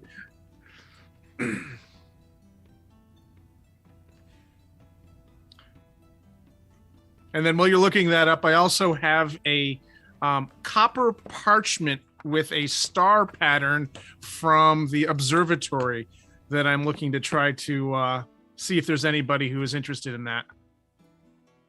It was one of the plates of, from the Yep. from the telescope. Basically a star chart. Yep. So the frog loot was the stuff you got out of the box in Farblex's room. There was a chest in there, remember? That Okay. was the The loot that you box. got out of that.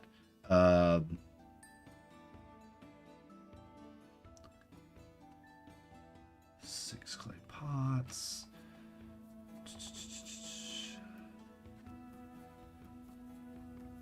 Again, this is from the worst module ever written, so hang on. No worries. I'm sorry I couldn't give a better description of what it was, where we got it. I'm just glad I knew where to look. Like, you said frog loot. I'm like, well, that had to have been in this cave, in this. Are y'all seeing that cattail randomly pop up in my camera view? Oh, there you go. it Yes. is excellent.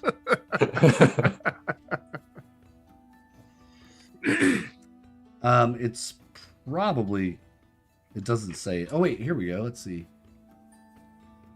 It was 1,300 or 1,800? I have written down 1,300. Well, you don't say that. You say, "Oh, it must have been 1,800." Now I remember. Sometimes my my threes look a little bit like an 8, or my.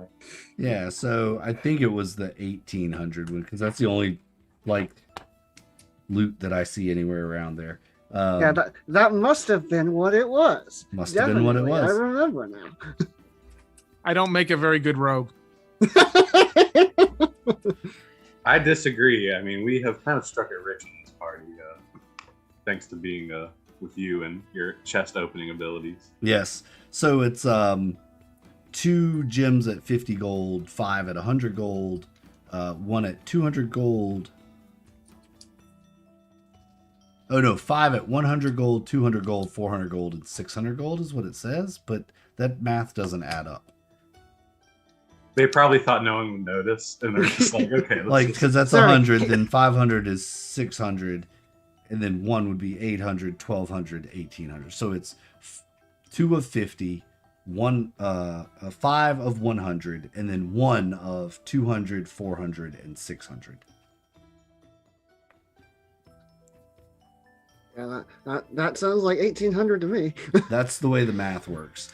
But the way it reads is 2 at 50, 5 at 100, comma 200, comma 400, comma 600, which would, the way it reads is 5 at each of those values. Ah. And I'm like, that math doesn't add up, and that's a lot of gem value. So there you go. Would you have sold those as well? Yeah, mine is Yeah, this is why your name is Diamond. exactly. I may as well convert that into an easier to position on the character sheet unit than an item slot. Exactly. Named Frog Loot. Named Frog Loot. Exactly. Yes. All right.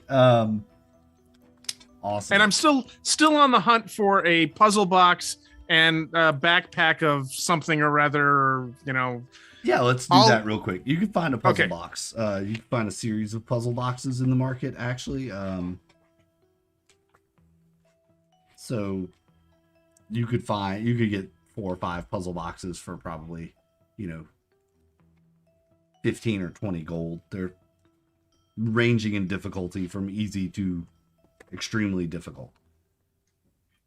I'm really only interested in extremely difficult and beyond. Easy at this point for me is, that's not the challenge. I'm looking for intriguing, unusual, that kind of stuff. Yeah. You're looking for a ghost cube. Look up ghost cube if you want to see. It follows the same rules as a Rubik's cube, but it's evil. Yeah. Yeah, those are evil. Yeah, you find a few really good puzzle boxes. I think that they would definitely challenge you. Okay, excellent. Put a value on that. 25 gold. Okay. Those are pretty common things. And then roll a d4 for me as far as a bag hunt goes.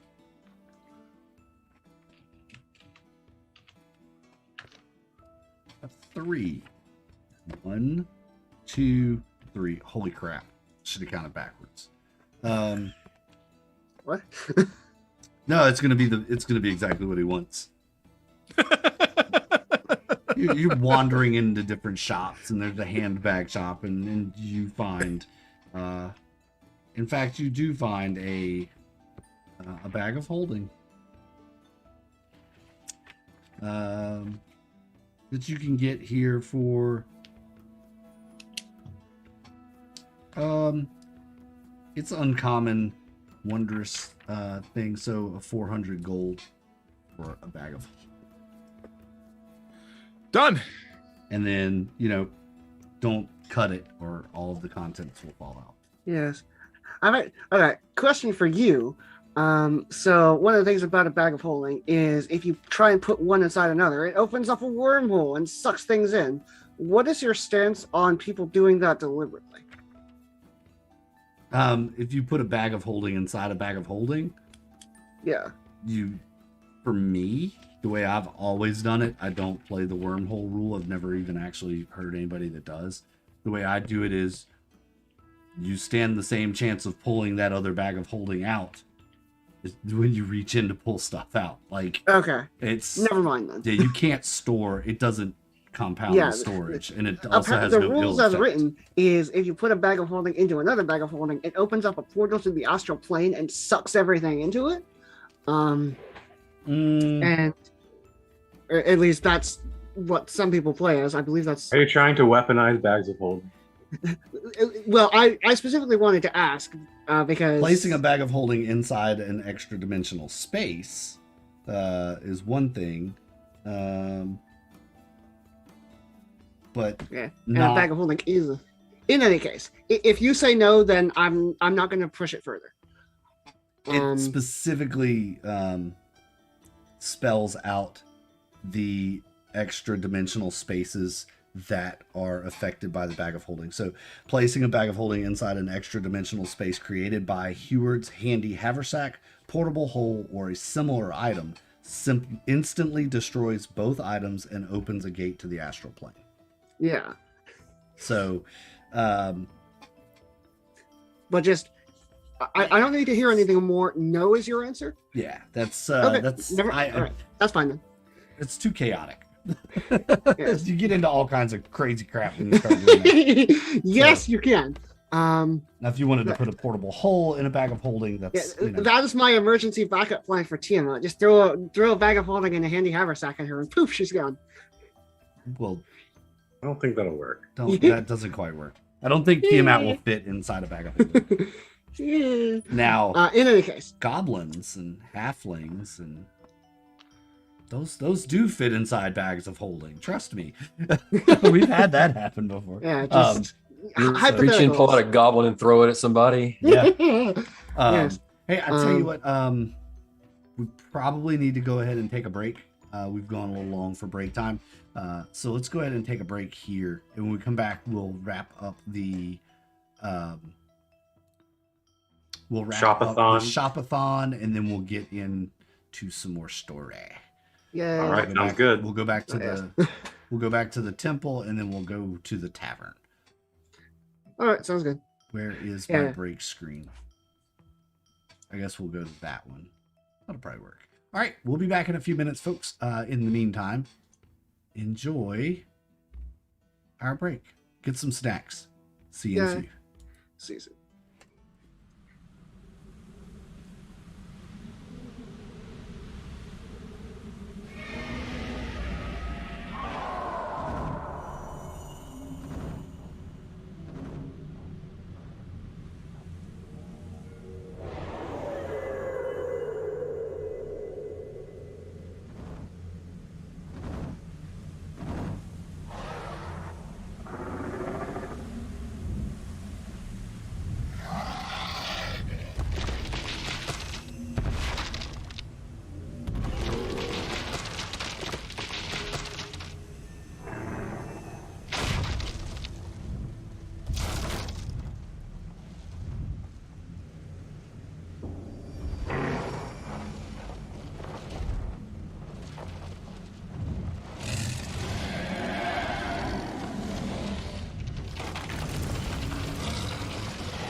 We're back, everybody that's tuned in. Thanks so much for hanging out with us during the break. Little extended break there to make sure that we had everything under control in the background. Hey, if you're just joining us or watching this on the rerun, make sure that you go down to the bottom of the page, right down there underneath the video, and click that big thumbs up. Give us a like to let us know that we are liked by you as much as we like you. And also click the subscribe button. It's absolutely free. It's one of the few free things left in the world to do is subscribe to us on YouTube. So just go ahead and click that subscribe button and ring the bell to get notified every time we go live or post new content. That way you'll be on top of the game. And if you want to support us financially, you like the content here and you want to kick us a couple dollars or cents or, you know, leave us your life savings, we'll take that too. Feel free to join us on the Patreon or just use the link in the description to send us a tip. We sure appreciate it.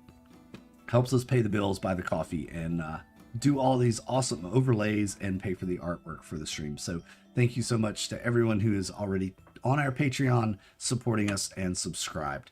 So join our Discord. You can hang out with us as well on Discord. We're going to jump back into the game here as soon as I get done with the itchy mustache thing. My mustache is unhappy with my accents today. That's what it is. And we're going to head back to the temple, and where Dinar has gone back to see if the elders of the church have come to a decision about his desired amulet. You return to the temple, and again the scribes run in. They see you coming. They run this time and get the priest, and he's waiting for you there as you enter the main temple. All right. Well, once again, I'm gonna calmly walk in. Yes, welcome back, my son. I see you have returned as promised. The elders have discussed it, and we are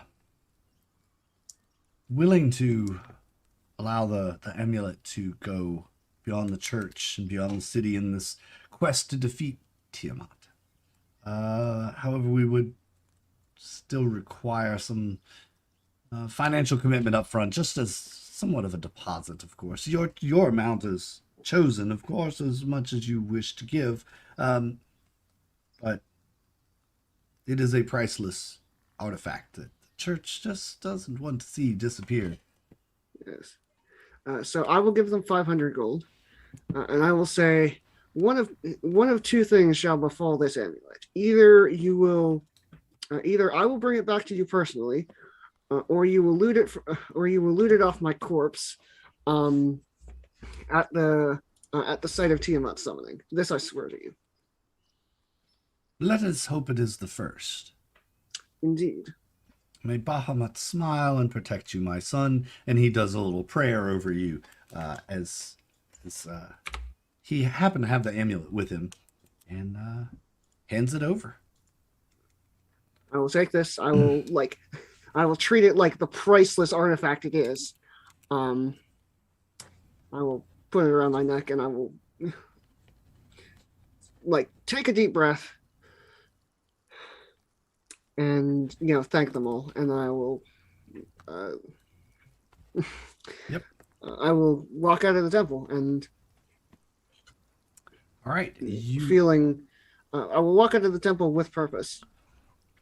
Yes, feeling bolstered and embodied, full of the spirit, if you will. Heading back through town, shoulders high, head up, strolling very proudly.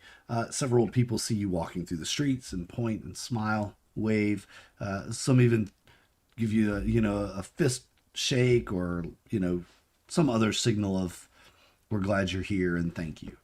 And eventually, as the sun begins setting, you make it back to the Copper Goblet. Yes. And now we have a mission to discuss. Yes, you Indeed we do. You enter the Copper Goblet, and It is a fine establishment. You see your friends sitting at a table near the fireplace, bowls of soup and bread piled high on the table. Garrow basically two-handing it, cautious to not get any soup on his new artwork on his arm. That's true. He's mainly keeping his newly tattooed paw off to the side. Yeah, pretty much. All right. You stroll over and sit down. Order some food. They'll bring you pretty much anything you want. So what are y'all talking about? I like the new jewelry, Dinar. Yeah. Well, I mean, I've never been one for aesthetics and this kind of thing, but my hope is that it will protect me from the trials to come. Yeah. I guess it could. Looks like some kind of special necklace, huh? Yes. I'm also going to fill the rest of the party in on the discussion I had with the priest about the Drackhorn and like any other information I was able to get that I hadn't said before. So, you know, they're trying to summon Tiamat at this specific place, but we obviously don't know where that is. They have to construct some sort of monument or big offering. That's what they need the treasure for. And they hope that if they do that and sacrifice it, they will be able to draw Tiamat into this world. So the horde that we found is just part of a even bigger horde. It seems like it, yes. They were moving a lot of resources. Wow. This cult really never quits, does it? No. And if they're sounding the Drackhorn, then they must think that the time of their victory is close at hand, which means we do not have much time. Oh, so much for having a nice relaxing vacation up at the hunting lodge.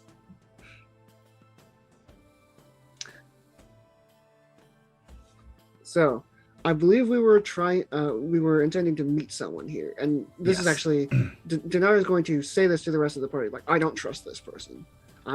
First of all, she knew exactly what the Drackhorn was, and had information that an outsider or even someone well-studied would not know. And she seemed to be quite enthusiastic in sending us off to a barren, frozen wasteland with a dragon's lair on our own.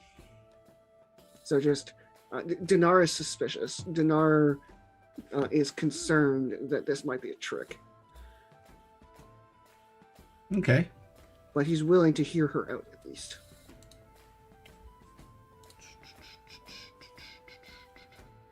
Just looking for those notes. Anybody else? I got nothing. You know, I still have a couple of items that I'm looking for in town, but we've got a meeting here. I'm going to enjoy some food and drink. Right on. As you guys are enjoying the food and drink, the music of the tavern, Lady Simmelhelv does walk in. She finds you, comes over and sits. She leans in close and says, I promised to tell you the tale, to tell you how I know, the things I know. She looks around. She says, I am going to entrust a family secret with you. She leans in. She says, many years it has happened, but my family has been a factor, one of those that has helped us get to where we are in the community and on the Sword Coast, our ranking and stature. Nymer, an ancient bronze dragon, helps my family. I'm somewhat of perhaps the godchild, if you will. And Nymer has told me much of the Drackhorn, Tiamat, and of the dangers of allowing her to return. He is, again, very old, ancient bronze dragon. I don't think any of you would have ever had reason to know that name. So no, though Dinar, being a bronze dragonborn, is intrigued. Indeed. Do you have a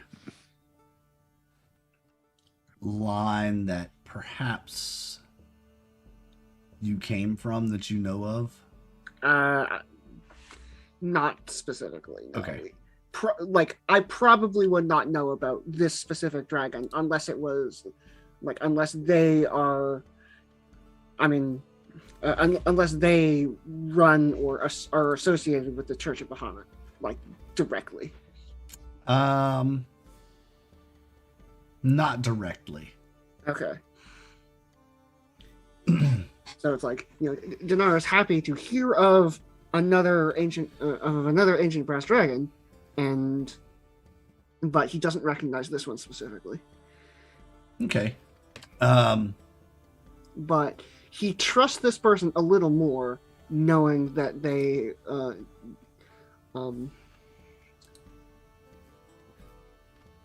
yes, that they at least claim to be related to a bronze dragon. So she says, and Macath, the only reason we know of Arathor, I guess is how you say this, is because of her reports. She had sent messaging that she had seen a great white dragon flying about the icy area, moving like an avenging wind. The sea of moving ice claims brutality and savagery of all its kind. He likely is on the side of the Cult of the Dragon and could be counted on to be present at the Well of Dragons should Tiamat make her triumphant return. So I say, if you were to go there, to proceed with caution. Makes sense. Why do you think that the Arcane Brotherhood would help us?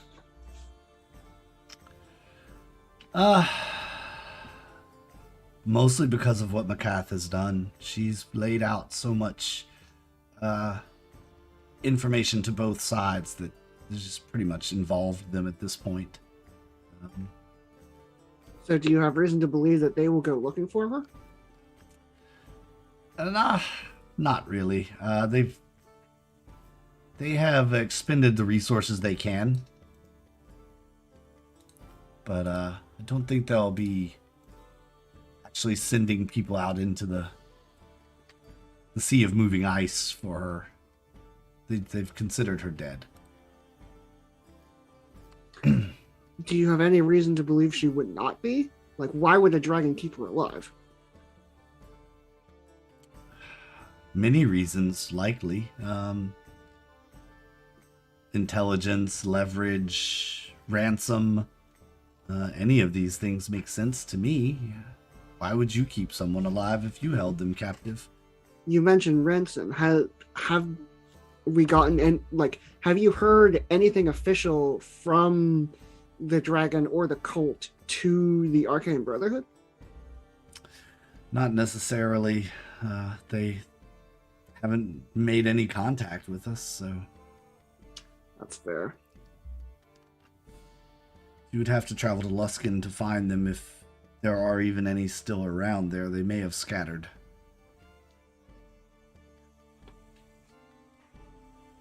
And you have a reason to believe that the Drakhorn is at least in that vicinity? That's where they were. We've believed for a while now that the Brotherhood was just too lax in allowing their members to go off and pursue dangerous knowledge on their own, and we haven't really trusted them. So, the intelligence was a good step by Macath to kind of gain us a little trust back, if you will.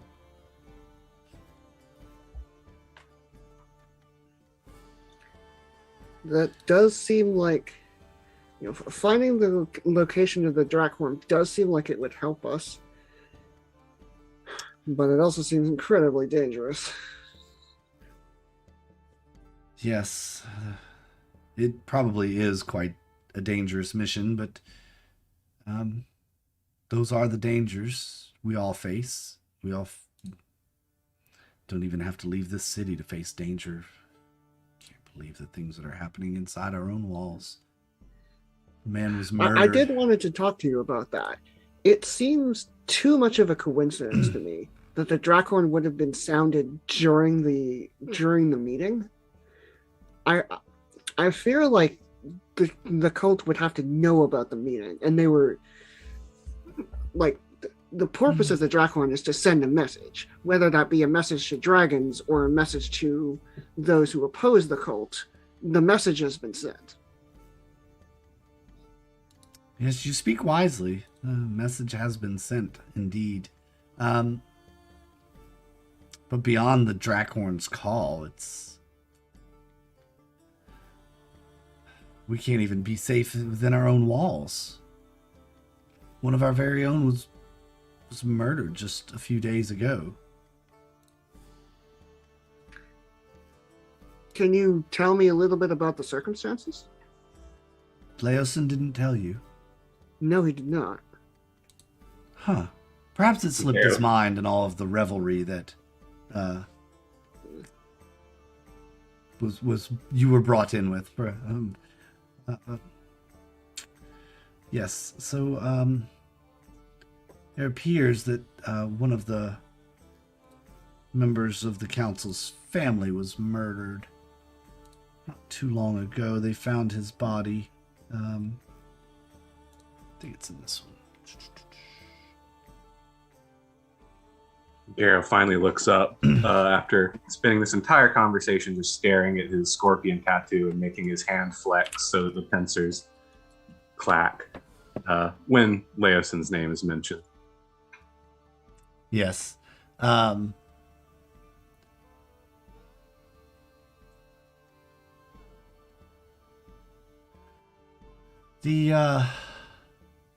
Our guest Olbrunter, the masked lord of Waterdeep and husband of Remy Haventree of the Harpers.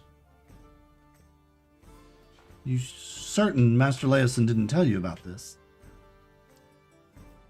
It was fairly well known he was murdered. That's what brought the Harpers on board. We suspect it was an assassination plot by the Cult of the Dragon. We fear such that there is one amongst us. Perhaps a spy, perhaps an informant.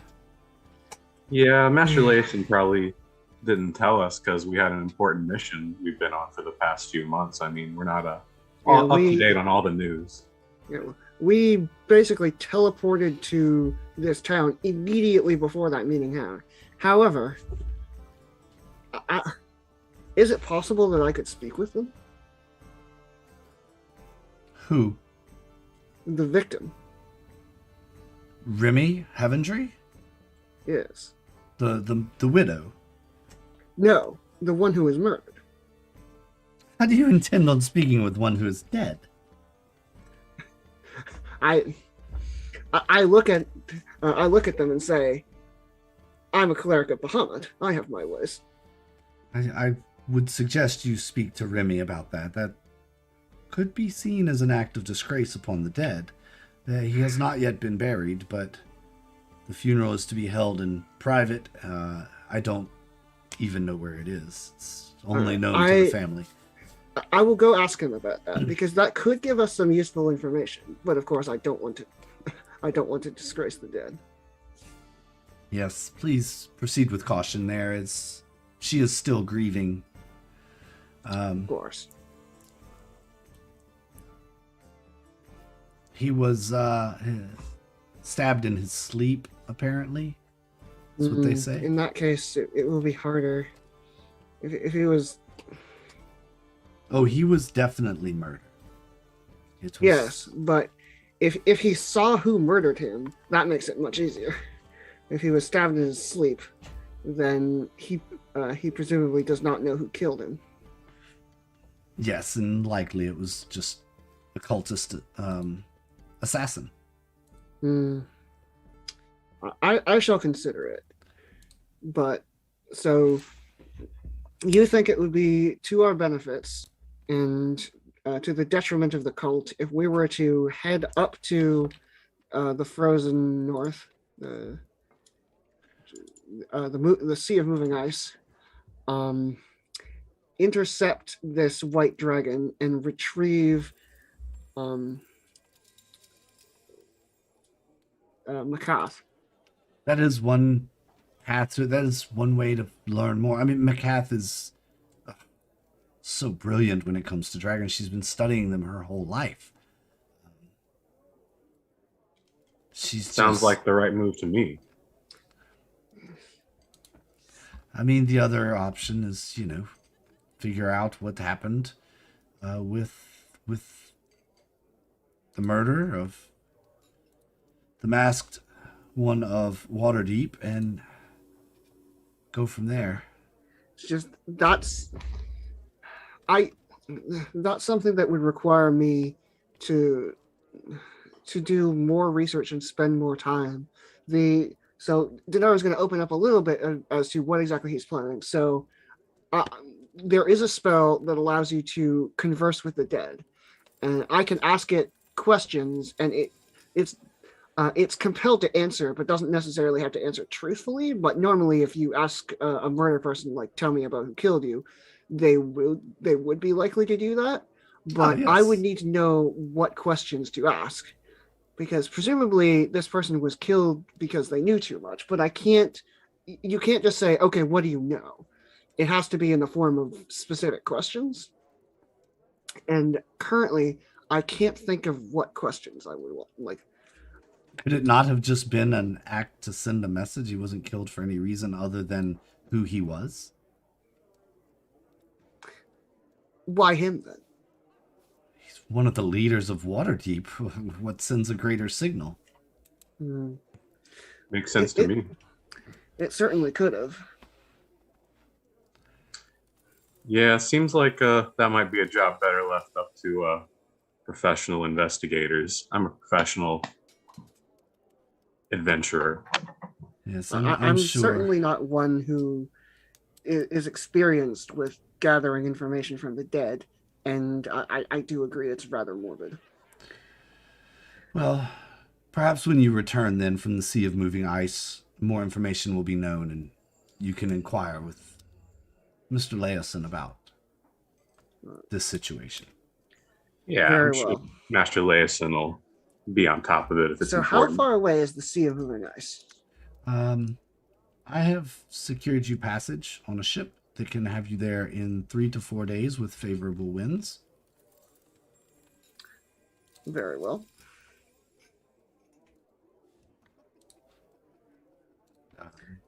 Yeah, Dinar, especially hearing that this person works with a bronze dragon, is suddenly significantly more enthusiastic about actually doing this. All right. The name of the ship is the Frost Skimmer.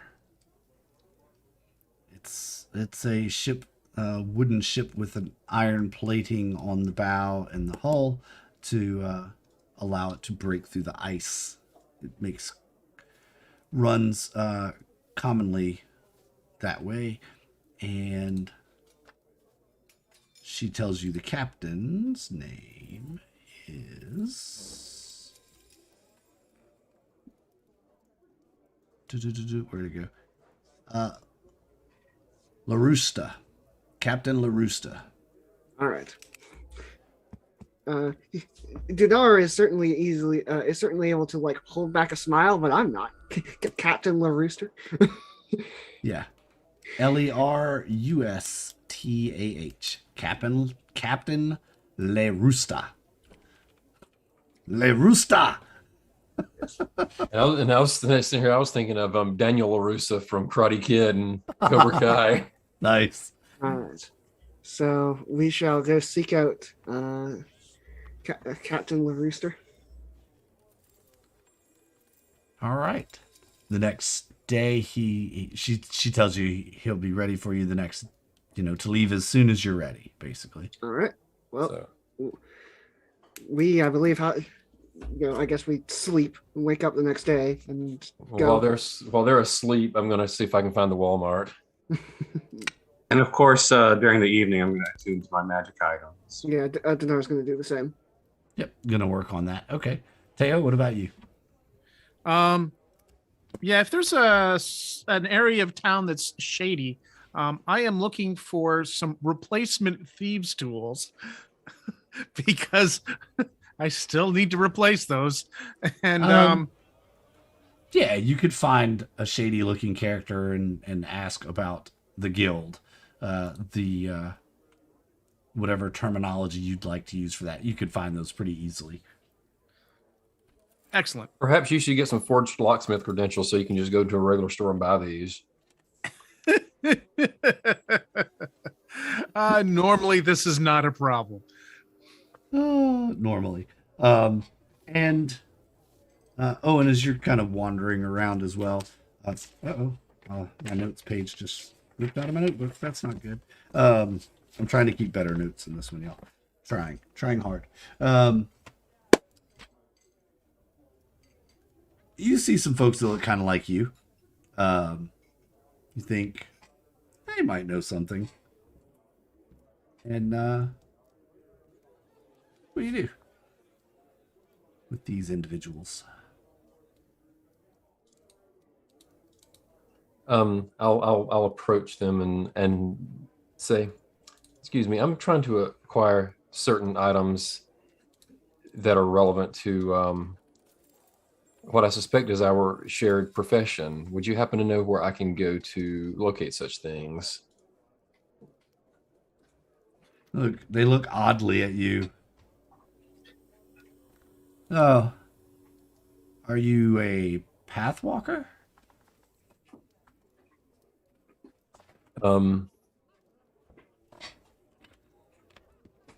That you would kind of pick up on.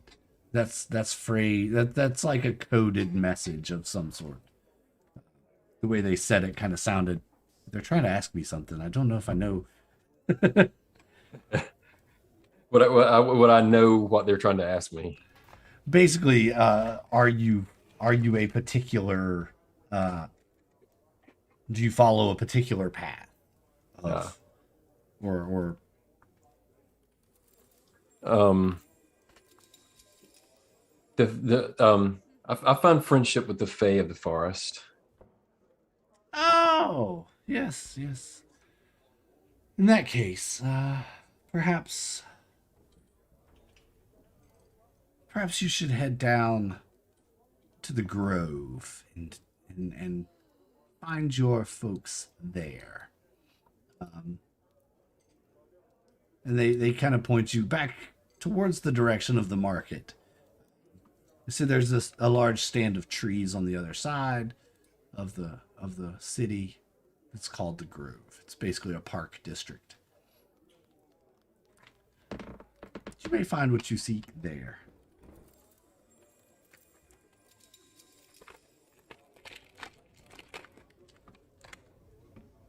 Oh, you're muted. I head that direction. Yeah, I saw that. I saw that. Okay. You get down there. Sour cherry.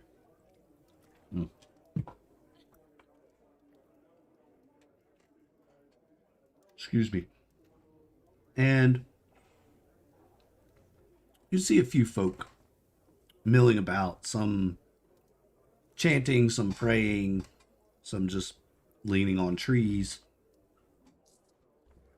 You see one, however, kind of has a little hand cart, if you would, like an ice cream cart. But it's, just like a little push cart. And he was walking up and exchanging items back and forth with people. Could I get a Rod of the Pact Keeper with 2 sticks? So, yeah, I approach him and I kind of try to eye the kind of things he has. Just is it kind of things that I'm looking for. Yeah, you think he might have what you're looking for. You see him handing out what look like, component pouches, maybe a wand occasionally, that sort of thing. Looks like a traveling magic salesperson. So I'm going to approach him and ask, I'm looking for a Rod of the Pact Keeper. Rod, eh? Rod, you say? What be your pact? He's traveler. Archfey. Hey, oh, you're one of those happy ones. Yes, I see. Rods are sometimes a little difficult to come by. Oftentimes, he kind of looks at you and he obviously hasn't recognized who you are. And he says, they're oftentimes a bit expensive.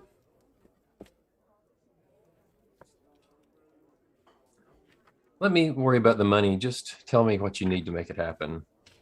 Oh, well, how's that? Just no worries of money, eh? And he gets a little gleam in his eye. Well, in that case, Rod of the Pact. Rod. He kind of slides the little cart open and he's digging through. You can hear him mumbling different things, and he's moving things around out of the way. And yes. Here, I believe this is what you're looking for. And he pulls out this rod. That's 2.5, 3 feet long, maybe at the most. Pretty simple and plain looking for the most part. It's nothing flashy. And says, yes, I think this will do you quite nicely indeed.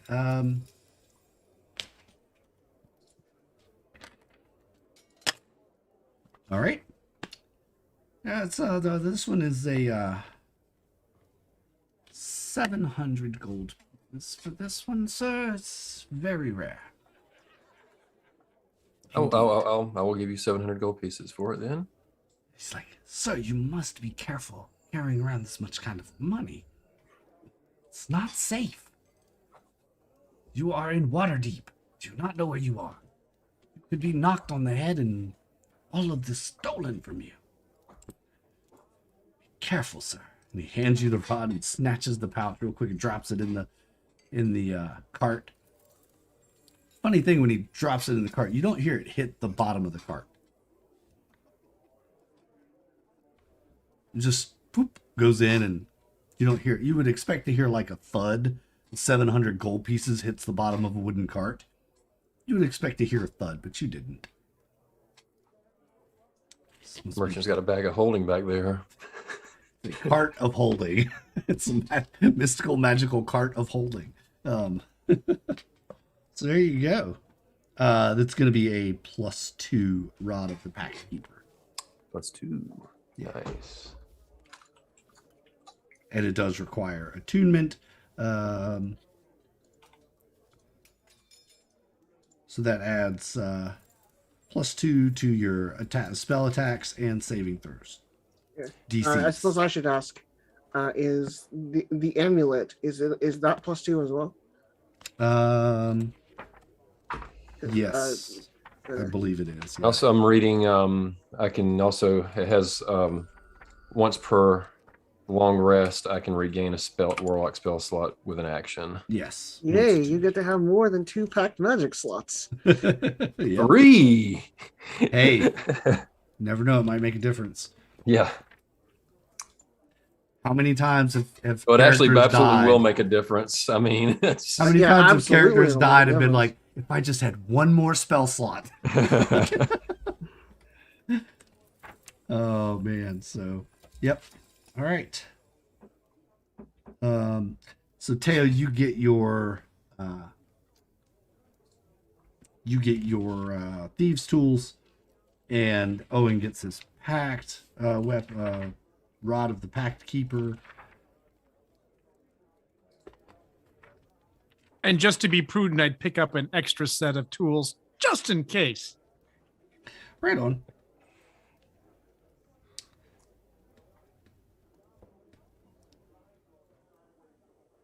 You have the amulet of health and the. Well, it's not listed in here. What, the amulet of the devout?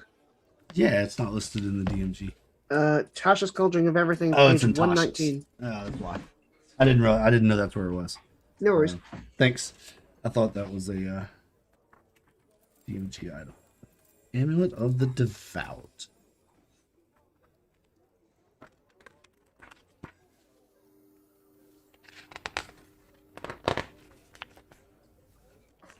It's sort of a similar thing where it gives me the bonus to attacks into DC, and I can use a resource one extra time. In this case, Channel Divinity. Oh yeah. Okay. Yep. Just making notes of these things. So I have them. All right. Anything So that else when the anybody rest wants to monsters do? Attack. Yeah. So when the monsters attack, I know. am I- This rod does not show up in.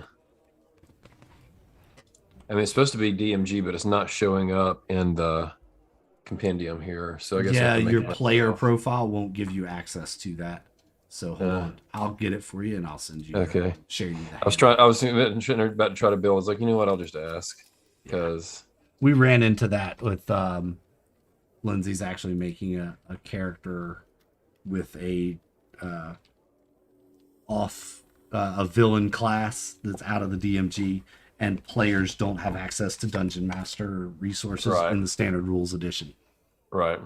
But so we had to log into my profile so she could build the character under my profile, and then I could assign it to her for the Welcome Home campaign. Because I don't know if anybody watched that game, but that was almost a TPK. 3 out of 4 players down and vying death saves. And they're all level 10. Oh, level 9. Well, if we'd actually had to fight that whole fight out last session, we might have been in the same scenario. Yeah, pretty much. That was. We would have had to kite and or use the high ground for a lot of ogres. For what's kind of funny is that why won't it let me share this? Interesting. They too attacked a you're gonna have to add it in manually. It won't let me Okay, I'll share get it. it. Yeah. I'll figure it They out. too attacked a well defended, well fortified compound, and were outnumbered about 4-1. And then one of them got eaten almost completely by a plesiosaur as they fell through the ice. So That's and that was their tank. certainly something. So Well, yeah. So only one of them managed to get away, and he had 3 hit points when he left. charming. Yeah. Hopefully that will not happen to us. It was great. It was an Uh, epic battle. It was really awesome battle. Dinar's goal is that does not happen to us. He will. We'll see how it works. Yes. All right. Anything else in the night hours? The rest of you are attuning and sleeping and preparing for the journey the next day. When you get up, Teo and Owen, the little tickets that you got from the and Dinar, yours as well, because you were just going to get your shield enchanted rather than buy a new one. Your little tickets that you were given are glowing, a message item ready. So you can go and retrieve that today. Yeah, I will go retrieve it, and I will tell them that you can make a whole business out of these tickets. Do you I'm going to think? retrieve that. What Yeah, What- magic items that let people send and display messages across distance instantly. That sounds like easy money. So what specific set of armor is this? Plus what? That was the studded leather +2. +2. Okay. Oh, it's +2. Wow, that's fantastic. Yep. Yeah. You guys are everything that you guys got. It was +2. Oh, the shield is +2 as well. Yep. That's what you Alright. paid for was the +2 enchantments. Well, if I'd known that, I would have bought something else. Whatever. Well, while we're here, I'll ask about the tickets and see if he'd be willing to part with 10 of them. With 10 of them, you say. Imagine that. What use do you have for them? They're just, tell people when their items are ready. That's all there is. Can I tell people something else across any distance instantly? I don't know. We've never tried. These guys like to get lost in the market, and I like to let them know when it's time to come back for dinner. I see. Yes. Well, sure. I don't see any harm in that. Feel free. Here. Let me know how they work for you. Excellent. He'll just And give I'll, them to you. He's not going to charge you. It's like, whatever. Here you go. Excellent. I'll toss 10 gold on the table for him, and for your trouble. Oh, mercy. Thank you, sir. All right. So now, in addition to being able to retire, Teo can retire and invent cell phones. Indeed. Think of the applications. Yes. Table reservation notifications. You can Mothers make Mothers calling their kids back from the playground. Yeah, lots of uses here. Anything else you guys want to do in Waterdeep before you set sail? The shirt that I got. Yes. That's what? Silenced. And instead of +2, because there are 2 enchantments on it, it's silenced +1 elven chain shirt. Thank you. Basically, you're paying for 2 enchantments on all that stuff. So he was able to do the shield and the studded leather at the same time, like 1 spell, 2 things. But then he had to do 2 on yours. So Yes. The magical spell of deflect pointy objects. yes, Probably the it most has common a, spell he casts. it has a nice little UA symbol on it. So Excellent. But before leaving, I will try it on and make sure that it fits. oh, it fits you perfectly. It just kind Of of course. nice fit. You move And around. I, move around a little bit, do a little bit of stretching and all the Yeah, it's rest of that Do you kind want of to walk by me and see if I hear you? That's right. Yeah, you don't hear anything. It doesn't make any noise. Oh, well, that's very impressive. Excellent. So, all right. There is one thing I want to do, but I can do it when we head to the docks where the ship is. Okay. Garrow's gonna try out a little test flight of his boots. Okay. Yeah, so he told you how to activate them and everything. It's basically, just click them together and the wings will flop out, and then you just jump, and you can fly up to a minute at, I think it's 60 feet. Yes. Well, I think it's at my movement speed, so that would be a Okay, it's movement speed. Okay. 55, and yeah, I believe it lets me fly up to 4 hours, using at least 1 minute each. That's where the 1 minute came from. Yeah. 30 duration expires and you descend at a rate of 30 feet per round until you. Yep, but I won't let that happen. I'm just going to fly around for like 10 minutes over the water as we get to the docks and wave at the party from the sky and like, these are really cool. All right. Might punch a seagull just to. Yeah, Dinar is very confused about how like Garrow's monk powers and like agility and dexterity help him fly faster, but he is not going to question it. It's like, you use Step of the Wind. I mean, I guess Step of the Wind makes sense. No, he would have shown off his new boots all morning with you guys and been talking about them and talking about the story of the goblin who stole the winged boots and became the king of goblins. So did you steal these? Oh, no, I bought these. I just bought them because of the story that I was told when I was growing up. I mean, they certainly have excellent utility. Yeah, these are real cool. I'll save them, though, for when I need them and Garrow lands again. Okay. And yeah, you get down to the docks. Down there around the dock area, you see the Frost Skimmer is a pretty obvious ship. It's the only one in port with steel banding that's and plating that's just about completely covering the bow. And it has these huge steel plates hanging off the back of it. You assume just for counterbalance to keep the bow from dipping into the water and letting the waves overrun the deck. On deck, you see the crew making ready. A gangplank extends down to the docks. All right.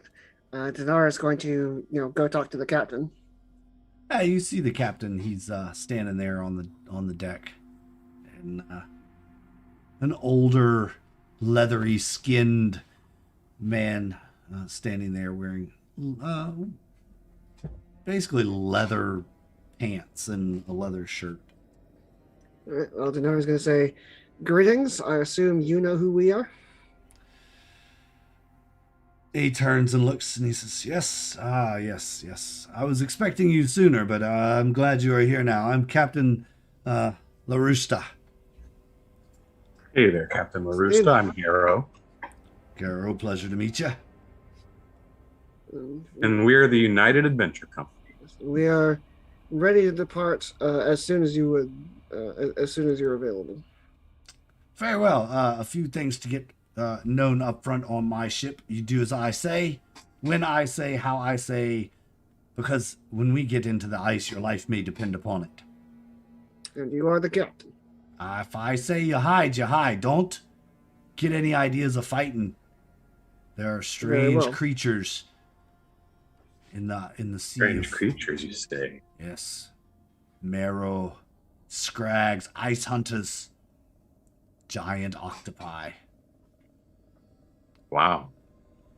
There's even an unspoken creature that floats within the ocean out there. It's crazy. Wow. And you say we shouldn't fight these creatures? I don't want to fight them.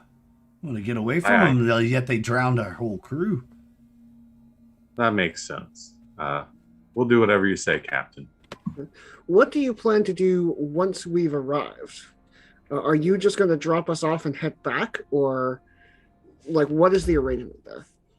Yeah, I'm taking a shipment up to I'm not even gonna try. Oyavigatu. Oh no. Oyavigataran. Avigatan. Oyvagatan? Yeah, maybe that's how you say it. Oyvagatan. Ivagoda? What? I'll just put it in the Discord and y'all can see why I'm having so much trouble pronouncing this word. It's ridiculous. Where are we? Trying to find the right channel to put it in. Games, Port of the Dragon Queen, chat. I have to rename that now, I guess.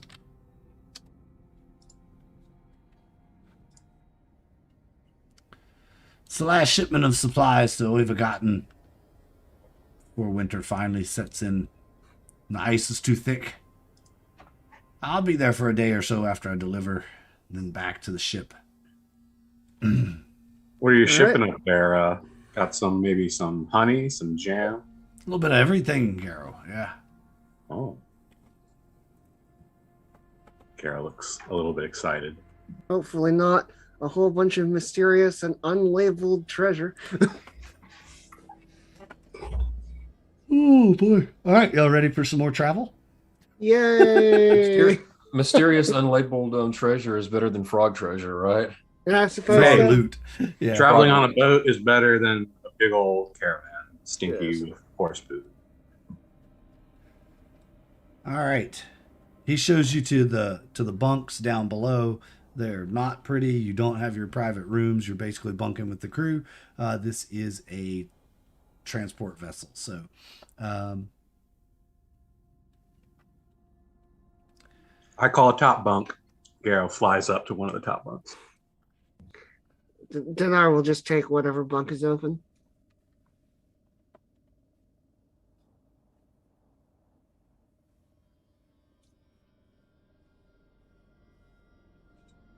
You guys ever All right. been at sea before?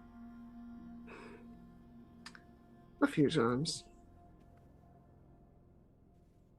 Yeah, I've been on boats, but never one as big as this. I've certainly never been on a boat whose intent is to drive right through ice. Generally, Yeah, that's pretty cool. you hear bottoms in the distance. nice. All right. So you hear the crew as you're settling into your bunk areas. You hear the crew. You feel the ship list, and then you imagine you are off to sail. The sound of the sails unfurling. You feel the ship lurch as the wind picks up, and you are underway. Woohoo! At the first opportunity, Garrow's gonna run up to the deck and try and fly up to the crow's nest. You find the crow's nest occupied by a deckhand with a spyglass. Hey, what are you doing up there? Hey, get your flying butt down. Sorry about that. Garrow just Maintain clings to one of the ropes and says, "Sorry about that. I was just real excited, wanted to see the view." That's a nice spyglass. Yes, thank you. Wait, we're not fighting. Why are you playing that song? Why For are sure. you I don't asking know. this question? I bet my friend Teo would love to take a look at that spyglass. He's really interested in, contraptions and stuff. This is more ship music. Yes. This is better. That. He can come and look at it sometime. He can stare at me spyglass later. Alrighty, I'll leave you to your spying. And Garrow just sort of climbs down the ropes and is kind of running around looking at stuff like a kid. Yep. I don't want to move that. I wanted to move the whole thing. There we go. Yeah. So you sail on. A day goes by, and you find yourself at the end of the first day, about halfway to Neverwinter. Captain tells you the next day they have to stop in Neverwinter and pick up some more supplies, and then they'll only be there. They're waiting for them on the docks, so nobody will be leaving the ship. Very well. And then the third day, you should be reaching the ice, as long as the ice flows haven't pushed too far south. This is much better than caravan travel, I gotta say. Oh yeah, If I have a moment, I'm going to try to attune to my ion stone that I haven't done yet. oh yeah, you would definitely have time to do that stuff. Oh, and I should probably double check to make sure the bag of holding is in fact a bag of holding, and I'll cast Identify on it just to make sure that it's not a bag of something else. You know, I'll test it out by placing one item in the bag, reaching in, seeing if I can pull it out, that kind of stuff. Smart. Yeah. You kind of do all that stuff, figure it out. I just found a major issue with the map and Horde of the Dragon Queen. So remember in Horde of the Dragon Queen, you all went north, right? From Waterdeep, past Neverwinter, and into the spine of the world, right? Indeed. Do you see where Parnast is on the map? It's southeast of Waterdeep.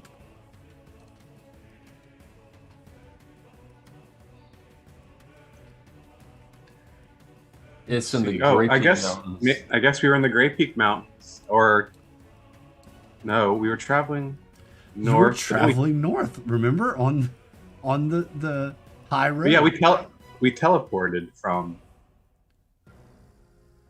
the swamp to near where Parnast is. Oh, that's And- true. That is true. Okay. So that was my bad then. I was geographically challenged. My I apologies. guess we were in the Evermoors. Is that right? Is that the swamp? Yeah, we the were in? Evermore Swamp. I That would guess. make sense. And then we Yeah. teleported way south. But it never says that in the book. So, anyway, more issues with Horde of the Dragon Queen. All right, day 2, travel on and stop at Neverwinter about midday. Grab some supplies. You're not there long at all, and off you go to day 3. Day 2 passes uneventfully. You see some other ships.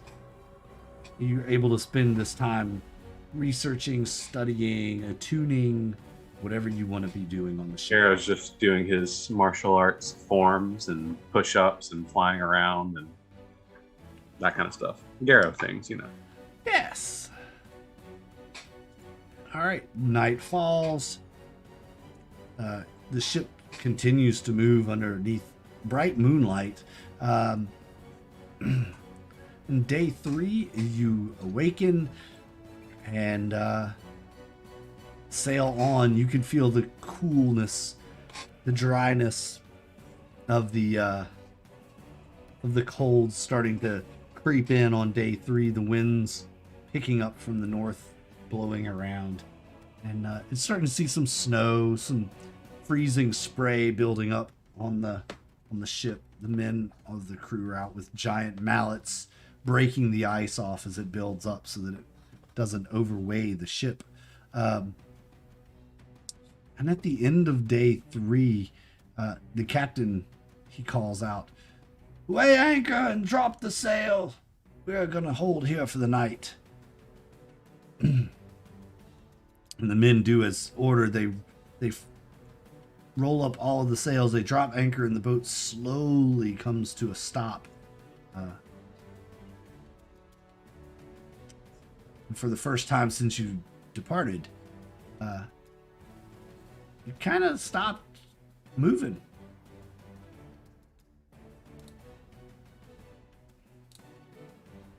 That'll happen when you deploy an anchor. Yep. I assume that the captain of the icebreaker knows what he's doing, so I'm not going to question it. I'm going to just go along with it, what he says. Okay. And he comes down. They put on a pot of stew. He comes out and tells you, tomorrow we're going to enter the ice flow. Now, we got to keep our eyes open in the ice. Creatures lurk beneath the ice. They'll wait to jump out and attack ships. We're also on the lookout for the village. It's where the ice hunters live. It moves, you see. So we got to kind of find it. I see your puzzled looks. You've probably never dealt with the ice before, so sea of moving ice is exactly what it sounds like. The ice, it moves, it floats around. It changes. One chunk of ice is never in the same place from season to season. The ice hunters, they're nomads. They move with the ice. Wow, Do they have that's, any business with pretty you? cool. Like, would they attack the ship if they found it? Probably not. As long as they knew it was me and bringing their supplies, they probably wouldn't attack us. They never have before, so. Just out of curiosity, how hard is it to hunt ice in these parts? You're one of those guys, yeah. They don't hunt the ice. They're hunters that live on the ice. Oh, now that makes more sense. Yes, the ice hunters have lived here in the north far longer than any other humans. You'll know them when you see them. They're short, dark-haired, broad faces, a light brown, sun-beaten skin. They are very set in their ways. Traditions of fishing and whaling, hunting for seals, walrus, polar bears. They travel often by dog sled and land and ice. They paddle seal-hide boats they call kayaks or umaneks across the frigid water. They are an odd, ancient people worshipping totems of animals from around the world. The gray seal, the walrus, the great white bear, even Panapatapu, the reindeer mother. Wow, I like totems. I imagine you would. So in the morning when we set sail, just keep your eyes peeled. I'll need all the eyes on my ship staring at the waters for anything unusual. Aye, Captain. Very well. And what is the plan should something unusual arrive? We'll call Well, you out. see, we are rather unusual crewmates. Aye, you are. It's all right. You'll know what to do if you see it. He says, with that, I'm going to go turn in for the night. Tomorrow we may need all the energies we can muster to get through this ice. It'll be slow going. I didn't expect different for a ship going through ice, so yeah. All right.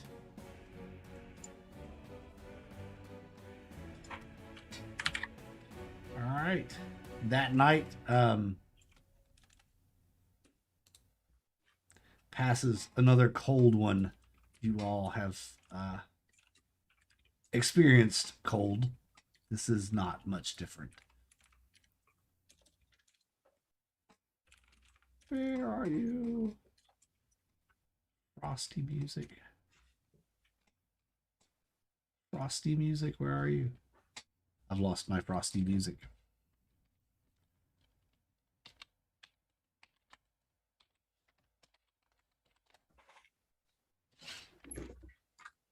What?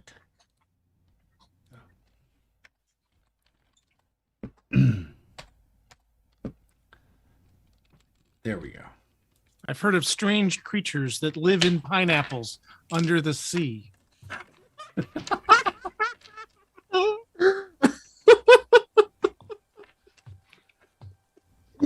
Yes. All right. Let's pull up my macro table here. Absorbent and yellow and porous are the. They're the most horrifying thing that you can encounter. Yes, they are.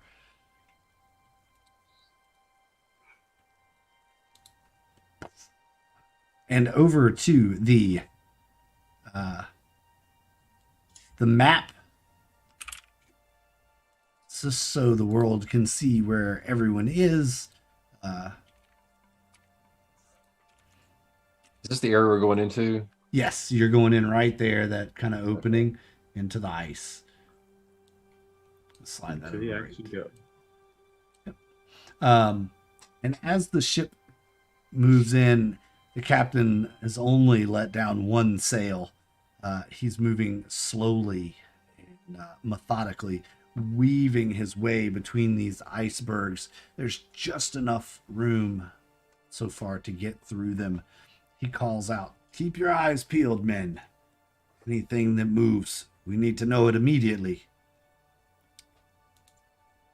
And you're moving through the sea of frozen ice. Or moving ice. Where is that? There it is.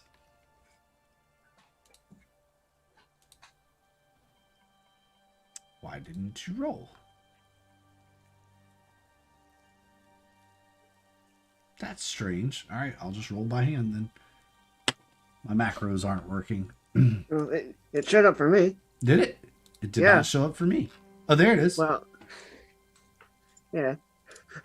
That would be a pretty silly macro if it's like rules a random encounter, shows the players and not the DM. I know, right? Cool. So you hear the crow's nest shout out, "Fishing boats!" And the captain says, "Good, we found them.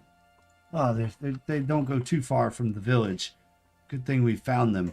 And he has the man in the crow nest directing how to maneuver through the ice to get to the fishing boats, which have obviously seen this ship by now. And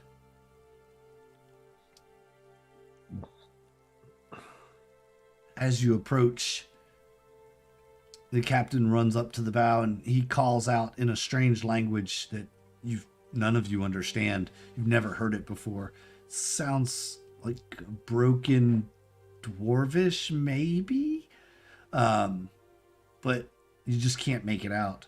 And he has a small conversation back and forth with the ice hunters in the boat, and you can see they have a seal on one of the boats, and one of the men he's dressing it out. And on the boat, blood is pouring off the sides of the ship, of their little fishing boat, into the water. Some of the surrounding ice is actually stained a little red. I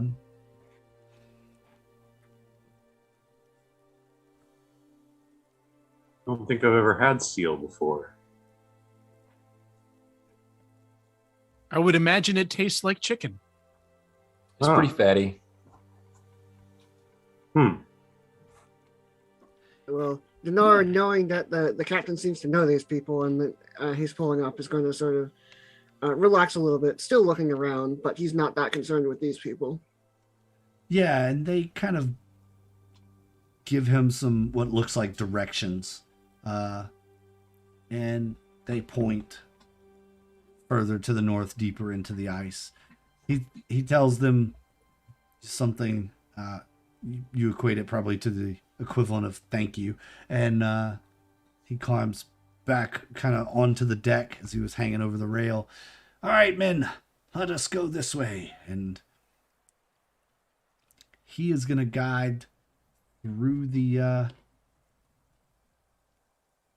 ice. And you see in the distance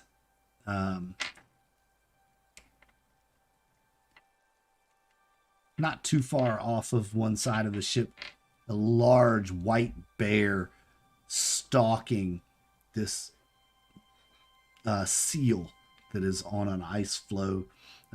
This bear is huge. It's polar bear versus a seal, and it's, the seal's gonna get it.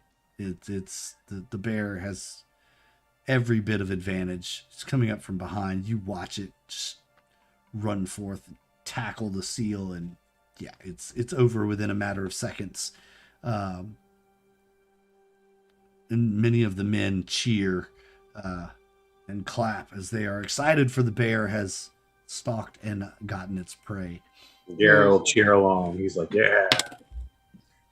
Dinar is neutral about the thing. It's like, hey, this means that the bear is full and doesn't, and will hopefully not be looking for anything else to eat. Yeah. Excuse me. The captain calls out, we must be getting close. Stay alert, men. Stay alert. They said it would be near the polar bears. Make a left at the polar bears. Yeah. And up ahead you see what looks like the wall of a glacier. It's just this great wall of jagged ice rising 300 or 400 feet above the water. And then you can see that beyond that, it grows kind of back from the edge and then up another probably 200 feet from that. Wow. It's magnificent. It's shades of blue and white and green just shimmering in the morning sun. It's mid-morning now. I've never seen some so big and sparkly and pretty. It's even better than the Horde of the Dragon Queen. You can see a chasm splits through this cliff, rising all the way to the top, winding back and forth. It reminds you of a road around a mountain, up a mountainside. So it's like a tower of sorts with a spiral road going up? Not necessarily spiral, it kind of zigzags. This chasm in the ice does. Very natural formation. Yeah. And as you get closer, you feel the ship slowing down. The anchors are actually just dragging the top of the water just to keep the boat slow enough. And they're actually turning it, not with the rudder, but with the anchors and the sails. They'll drop an anchor farther in, pull it up, and rather than risk damaging the rudder in the ice. The captain says, there she is. There we go. Found you. All right, men, let's tie up here. And as you get up to the face of this cliff, you see there are actually steps cut into this ice chasm all the way up. It's about 20 feet wide at the bottom and narrowing down to about 5 feet wide further up. There are posts that are dug into the ice and anchored in. The ship ties off to them and comes to a crunchy but solid landing against the ice. Then the captain tells his men, he says, if I do not return by dark, if I do not return by dawn, leave without me, for I have been killed. Oh, well, be careful, Captain. What do you mean? No, you're coming with me. My men are staying here. This is where you wanted to go. Oh, yeah, then we'll be This fine. is our stuff. I mean, still be careful, but we are also going to be careful. The captain grabs one crate off of the ship, fastens a back strap to it, throws it on his back. Down the gangplank he goes into the ice. He has given you all heavy fur parkas, ice boots, picks, and rope. Well, Dinar is going to follow him and begin his journey on the ice, which he's not enthusiastic for. Yes. And if you do not don the ice boots and whatnot, now's your chance to do so. Before you... Dinar is definitely going to get his ice getup together. Yeah, you see the captain is like strapping all this stuff on, and he's looking at you like, you better follow my lead if you want to make it through here. Yeah, Dinar is going to do that. Awesome. Yeah, we gear up. Gear up. All right. All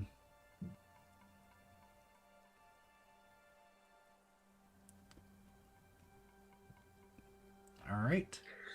And as you start heading up these stairs, like I said, it starts about 20 feet wide, and slowly the staircase narrows to where it's just single file. It's 5 foot wide. And it seems like it's going to go on forever. You look up and all you can see is ice and stairs in the sky. And ice and stairs, and you're looking around and it's just unbearable. Weighs on the mind. But eventually, you do make it to the top of the stairs. And as you make it to the top of the stairs, you're greeted by a large plateau. And onto the top, on this plateau, frozen into the wall of ice just before you crest the staircase, 10 corpses frozen into the ice. 3 look like warriors.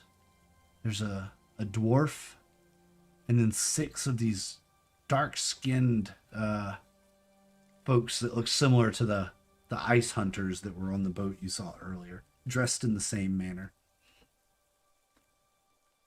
They look as if perhaps they were frozen in place just yesterday, or maybe they've been there for 100 years. You just don't know. Wow. I wonder what could have caused this.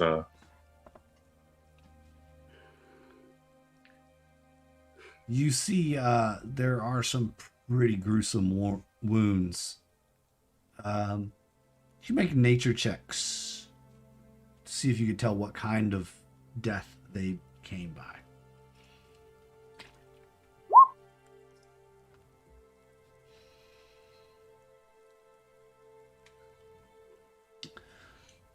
Diamond, they appear, or Teo, they appear to be, one of them you can see very large claw marks in these warriors.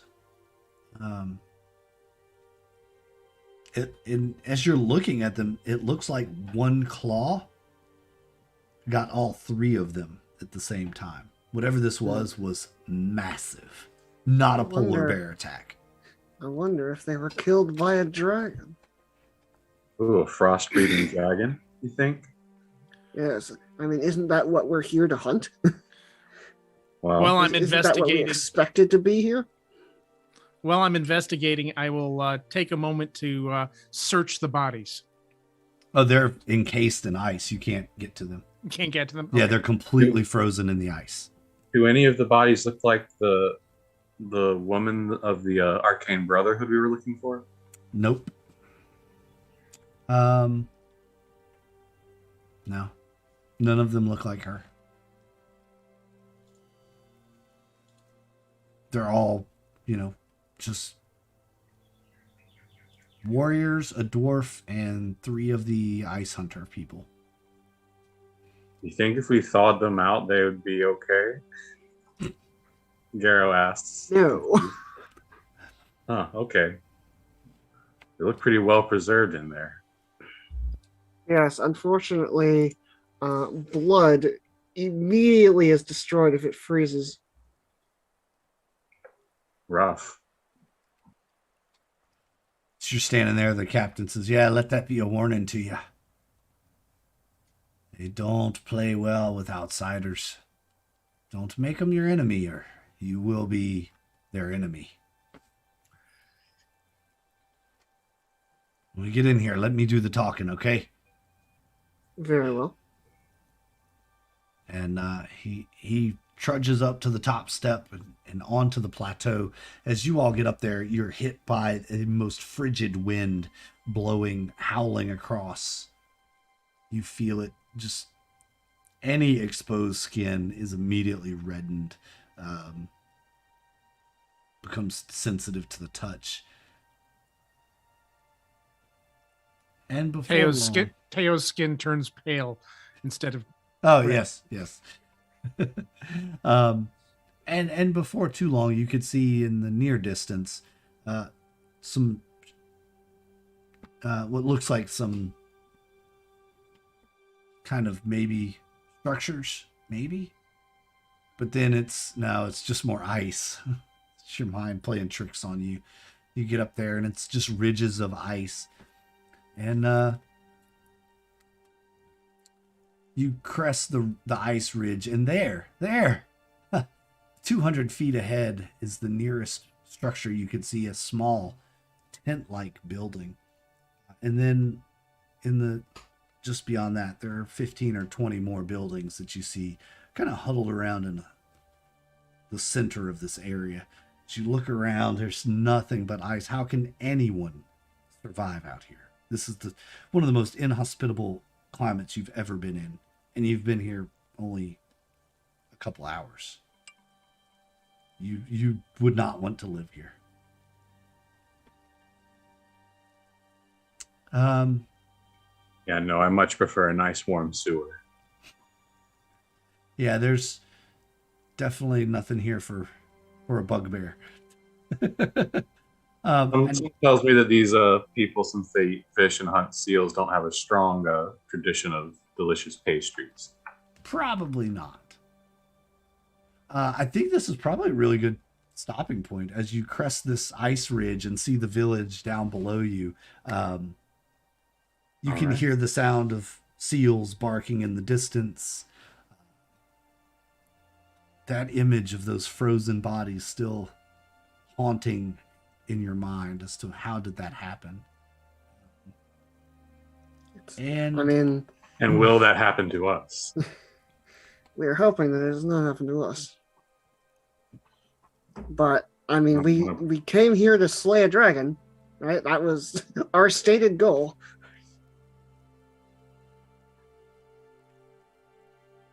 Hopefully rescue a tiefling of the Arcane Brotherhood, which is definitely a good idea. So I suppose we shall reconvene to do that in 2 weeks. Yes, we shall be back in just a couple weeks then to take care of that. And when we return, we'll pick up right here on the frozen plateau in the Sea of Moving Ice. So what a fun one. Not anything too crazily battle, but y'all needed a break from all the battle and all of the travel. Yes. And we got ourselves well equipped. You are quite well equipped. So very well equipped. I don't feel like such a fragile glass cannon anymore. Yes. Yeah. Only marginally fragile now. Now you're a plexiglass cannon, right? Yeah. Yeah. You won't shatter. Dinar actually has a reasonable amount of hit points, which is good because I imagine I may be getting clawed in the near future. Hit points was never my issue. It was not getting hit. Yeah. I was the other way around. Yep. I was reasonably good at not getting hit, but if something hit me, I was half dead. Yes. So make sure you tune in next 2 weeks, noon o'clock on 2 weeks Saturday. Next Saturday is Welcome Home at 7 p.m. Tuesday night, there's a one-shot. Wednesday night, we're playing Call of Cthulhu, the Necropolis, right here at 7:30. Some new faces on that one. If any of you want to join, there's look in the Looking for Players, Looking for Games channel, and join up. We got a few investigator slots, pre-gens available. So join the Discord if you want to play with us. Anything else? Thanks so much again to our Patreon supporters, to Nathan and Aaron, for all the support you're giving us so far. And then those of you watching, make sure you join our Patreon. Weird noise. Until next time, folks, we are the United Adventure Company, and we're here on Stay YouTube off of now. our iceberg. Yeah. So we are here now only on YouTube, and you can only find us here on YouTube. So make sure you tune in to us all the time. Whenever we go live, the only way to know when that is to ring that bell. Until next time, folks, we love you so much. Thanks for hanging out with us. We're the United Adventure Company. Stay out of our dungeons. Goodbye, everybody.